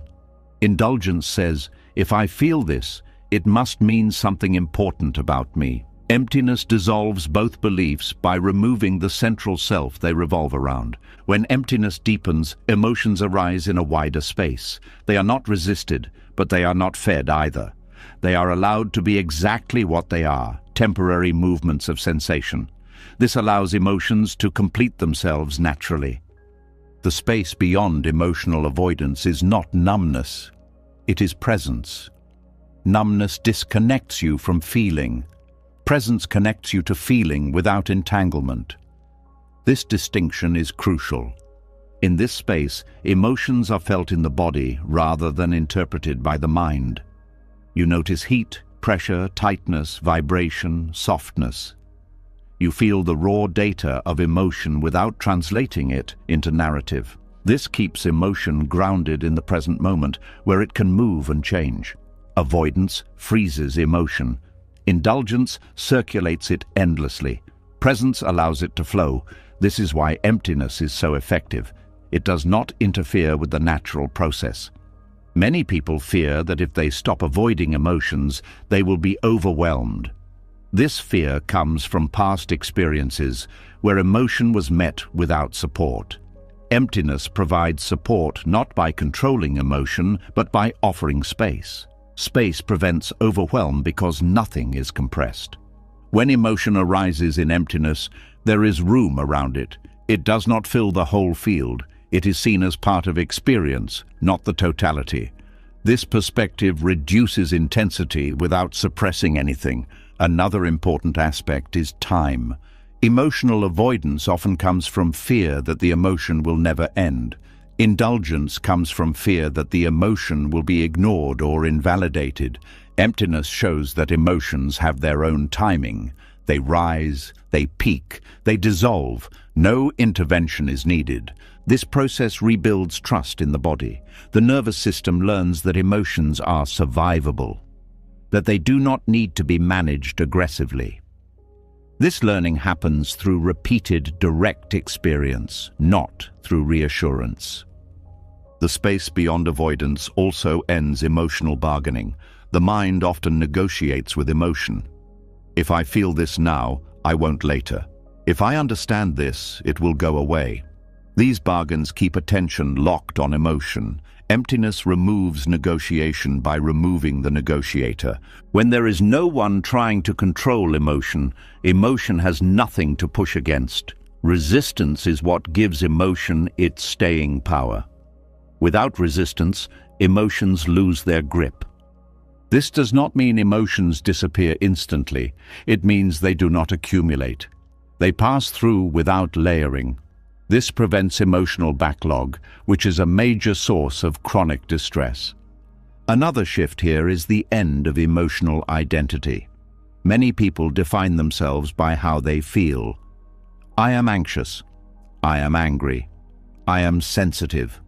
Emptiness reveals that these are experiences, not identities. This reduces self-judgment and rigidity. The space beyond avoidance also changes how you relate to pleasure. Pleasure is no longer chased or clung to. It is enjoyed and released. This prevents addiction and disappointment. Emptiness allows emotions to dissolve without resistance or indulgence because it removes the urgency around them. Urgency is created by fear and desire. When both soften, emotion loses its drama. This space is not something you create. It appears when you stop interfering. The mind cannot manufacture it because effort collapses it. It emerges when effort relaxes. You may notice that emotions feel shorter in duration. They still arise, but they do not linger. This is not suppression. It is completion. Another important aspect is compassion. When you stop avoiding your own emotions, you become more tolerant of others. You listen without fixing. You empathize without absorbing. This deepens relationships. Avoidance often creates distance in relationships. Indulgence creates conflict. Presence creates connection. Emptiness supports presence. This approach also prevents emotional burnout. Constantly managing emotions is exhausting. When you allow emotions to self-regulate, energy returns. The space beyond emotional avoidance also changes decision-making. You no longer make choices to escape feelings. You respond to situations directly. This leads to clearer action. Emptiness also reduces fear of vulnerability. When emotions are allowed without identity, vulnerability is no longer threatening. It is simply openness. This openness does not make you fragile. It makes you resilient. Resilience comes from flexibility, not armor. Another subtle benefit is honesty. You stop lying to yourself about how you feel. You stop pretending to be okay or pretending to be broken. You allow truth without embellishment. This honesty heals inner division. Parts of you no longer fight each other. This creates internal coherence. The space beyond avoidance is not passive. It is alert, aware, and responsive. You are fully present with what is happening without being consumed. This is different from detachment. Detachment distances. Presence includes. Emptiness includes everything without preference. Emotions dissolve in this space because they are no longer held in place by thought. Thought is the glue that keeps emotions stuck. When thought relaxes, glue dissolves. You may notice that even intense emotions lose their edge. Grief is felt without despair. Anger is felt without violence. Fear is felt without panic. This is emotional maturity without control. This maturity is not learned. It emerges naturally when emptiness becomes familiar. The space beyond emotional avoidance also restores playfulness. Without fear of emotion, you engage more freely, you laugh more easily, you respond creatively. Another healing effect is reduced rumination. When emotions are allowed to complete, there is nothing to replay. The mind moves on naturally. This reduces insomnia, anxiety, and mental fatigue. The system rests more deeply. Emptiness does not eliminate emotional pain. It eliminates emotional suffering. Pain may still arise. Suffering does not have to. This distinction is key. Pain is part of life. Suffering is the added resistance. The space beyond avoidance allows pain to be part of experience without becoming the center of it. This changes everything. As you live from this space, emotions become information rather than threats. They guide action without dominating it. This guidance is subtle. It does not shout. It whispers. And because the mind is quieter, it can listen. Over time, the fear of emotion fades. You trust your capacity to feel. This trust is empowering. The healing described here is not dramatic. It does not feel like a breakthrough. It feels like relief, the relief of no longer fighting yourself. And in that relief, emotions are finally free to do what they were always meant to do: move, communicate, and dissolve. This is the space emptiness opens. A space where nothing is avoided, nothing is indulged, and nothing is trapped. A space where experience flows, life breathes, and healing happens quietly, without effort. As emotions are finally allowed to move without being avoided or indulged, another pattern becomes visible. A quiet tightening, a background urge to manage what might happen next. Even when nothing is wrong, the mind prepares, plans, monitors, adjusts. This is the reflex of control. And when emptiness deepens, this reflex begins to loosen in a way effort never could. Control is usually mistaken for care. People believe that if they manage their thoughts, emotions, schedules, and outcomes carefully enough, they will be safe. Anxiety thrives inside this belief. It convinces the mind that vigilance equals protection. Letting go feels irresponsible, dangerous, yet emptiness reveals something different. Control does not prevent anxiety, it creates it. Anxiety is not a failure of coping. It is the cost of constant management. The mind stays tense because it believes something bad will happen if it relaxes. Every coping strategy reinforces this belief by implying that anxiety must be handled, reduced, or fixed. Emptiness does not handle anxiety. It removes the handler. Effort-based coping treats anxiety as a problem separate from the self. It introduces techniques, reframes, and strategies. These can help temporarily, but they often keep the control structure intact. The mind learns, I must do something to be okay. This belief ensures that anxiety returns whenever effort weakens. Emptiness dissolves control faster because it removes the belief that control is necessary. When there is no one managing experience, experience manages itself. This is not neglect. It is trust in the natural intelligence of the system. The need for control comes from fear of uncertainty. The mind wants guarantees. It wants to know how things will turn out. Anxiety is the mind rehearsing the future in an attempt to avoid surprise. Emptiness interrupts this rehearsal by bringing attention out of time and into presence. Presence does not promise safety. It offers reality. And reality, when met directly, is often less threatening than imagined futures. Anxiety feeds on imagination, not on what is actually happening. When you rest in emptiness, you notice that most anxious thoughts are anticipatory. They are about what might happen. In emptiness, attention settles into what is happening. This shift alone reduces anxiety without effort. Control also depends on a sense of agency that is exaggerated. The mind believes it is responsible for preventing all negative outcomes. This belief is exhausting. Emptiness reveals the limits of control gently. You see that many things happen without your involvement, and yet life continues. This realization is both humbling and relieving. You are not as powerful as anxiety told you, and because of that, you are freer. Effort-based coping often turns into self-surveillance. You watch your thoughts, you track your feelings, you assess your state. This constant monitoring keeps anxiety alive. Emptiness removes the watcher. Without a watcher, there is nothing to monitor. Anxiety loses momentum when it is not being observed as a problem. It may still arise, but it is not fed by attention. This is not avoidance, it is non-interference. Control also creates inner conflict. One part of you wants to relax. Another insists on staying alert. This conflict drains energy. Emptiness ends conflict by dissolving the controller. There is no one left to argue. This does not mean you become passive. You still respond to situations. You still take action when needed. But action arises from clarity rather than fear. This is a profound difference. Coping strategies often rely on distraction or reframing. They move attention away from anxiety or change how it is interpreted. Emptiness does neither. It allows anxiety to arise in a wider space. This space prevents anxiety from dominating experience. Anxiety thrives in narrow attention. It collapses the field around threat. Emptiness widens the field. Anxiety becomes one sensation among many. This reduces its intensity naturally.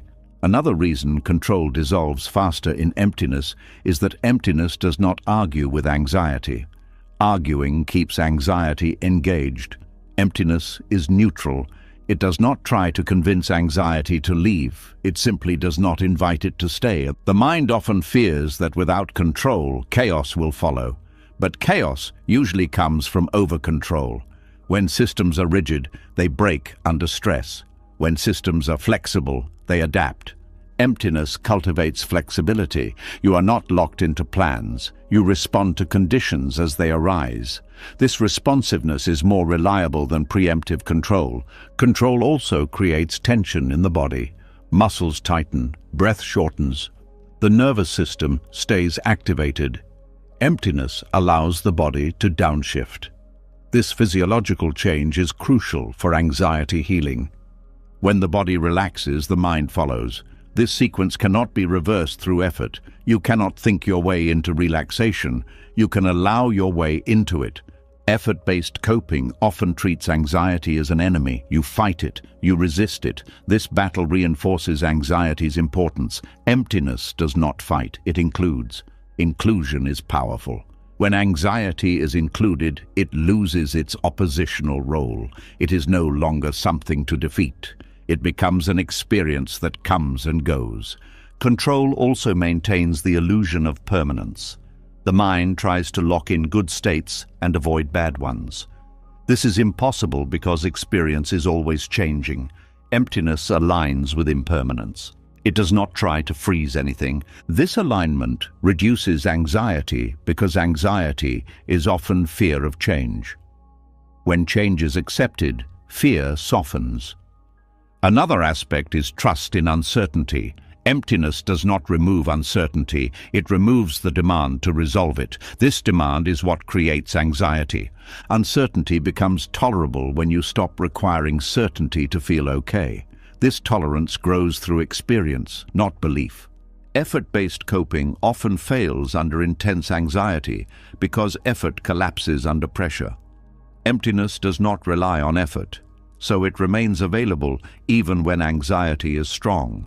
This makes emptiness a more reliable refuge. You do not need to remember techniques. You do not need to do anything. You simply stop interfering. Stopping interference is not a decision, it is a letting go.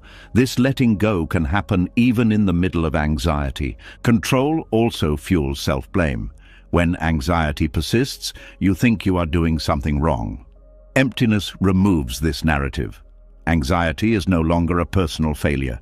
It is just an experience. This reduces secondary anxiety, the anxiety about anxiety.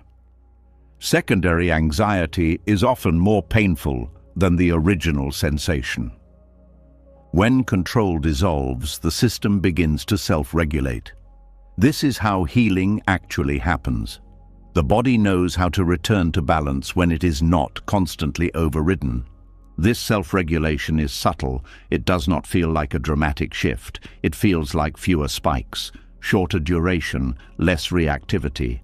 Over time, anxiety loses its authority. It may still arise, but it no longer dictates behavior. You are not controlled by it because you are no longer trying to control it. This is the paradox. Control dissolves when you stop trying to control. Effort keeps anxiety alive. Emptiness lets it unwind. Another important shift is freedom from anticipation. You stop rehearsing future problems. This frees mental energy. You are more present, more attentive, more alive. Presence itself is anxiolytic, not because it distracts, but because it reveals that most fears are about what is not happening. Emptiness also changes your relationship to uncertainty. Uncertainty becomes interesting rather than threatening. You are open to surprise. This openness reduces anxiety because anxiety is fear of surprise. Coping strategies often try to minimize uncertainty. Emptiness befriends it. This friendship transforms fear into curiosity. The end of control does not mean the end of responsibility. It means the end of unnecessary management. You still take care of what needs care. You stop managing what cannot be managed. This distinction saves energy, it prevents burnout. Another subtle benefit is improved decision-making. Without anxiety-driven control, decisions are clearer. You are not rushing to avoid discomfort. You choose based on reality. This clarity reduces regret. Regret often comes from decisions made under pressure. Emptiness also reduces hypervigilance. You are not constantly scanning for threat. This allows deeper rest. Sleep improves, digestion improves, the body heals. Control dissolves faster in emptiness because emptiness removes the illusion that control is keeping you safe. You see directly that safety does not come from vigilance, it comes from adaptability. This adaptability is learned through letting go, not through trying harder. Over time, the mind stops asking, "How do I manage this?" and starts living without that question. This is freedom. Anxiety loses its central role. It becomes one experience among many. It no longer defines you. The healing here is deep because it addresses the root. Anxiety is not cured by better control. It is healed by releasing the need to control.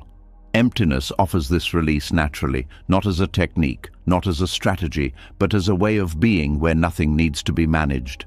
And in that unmanaged space, the system finds its balance again.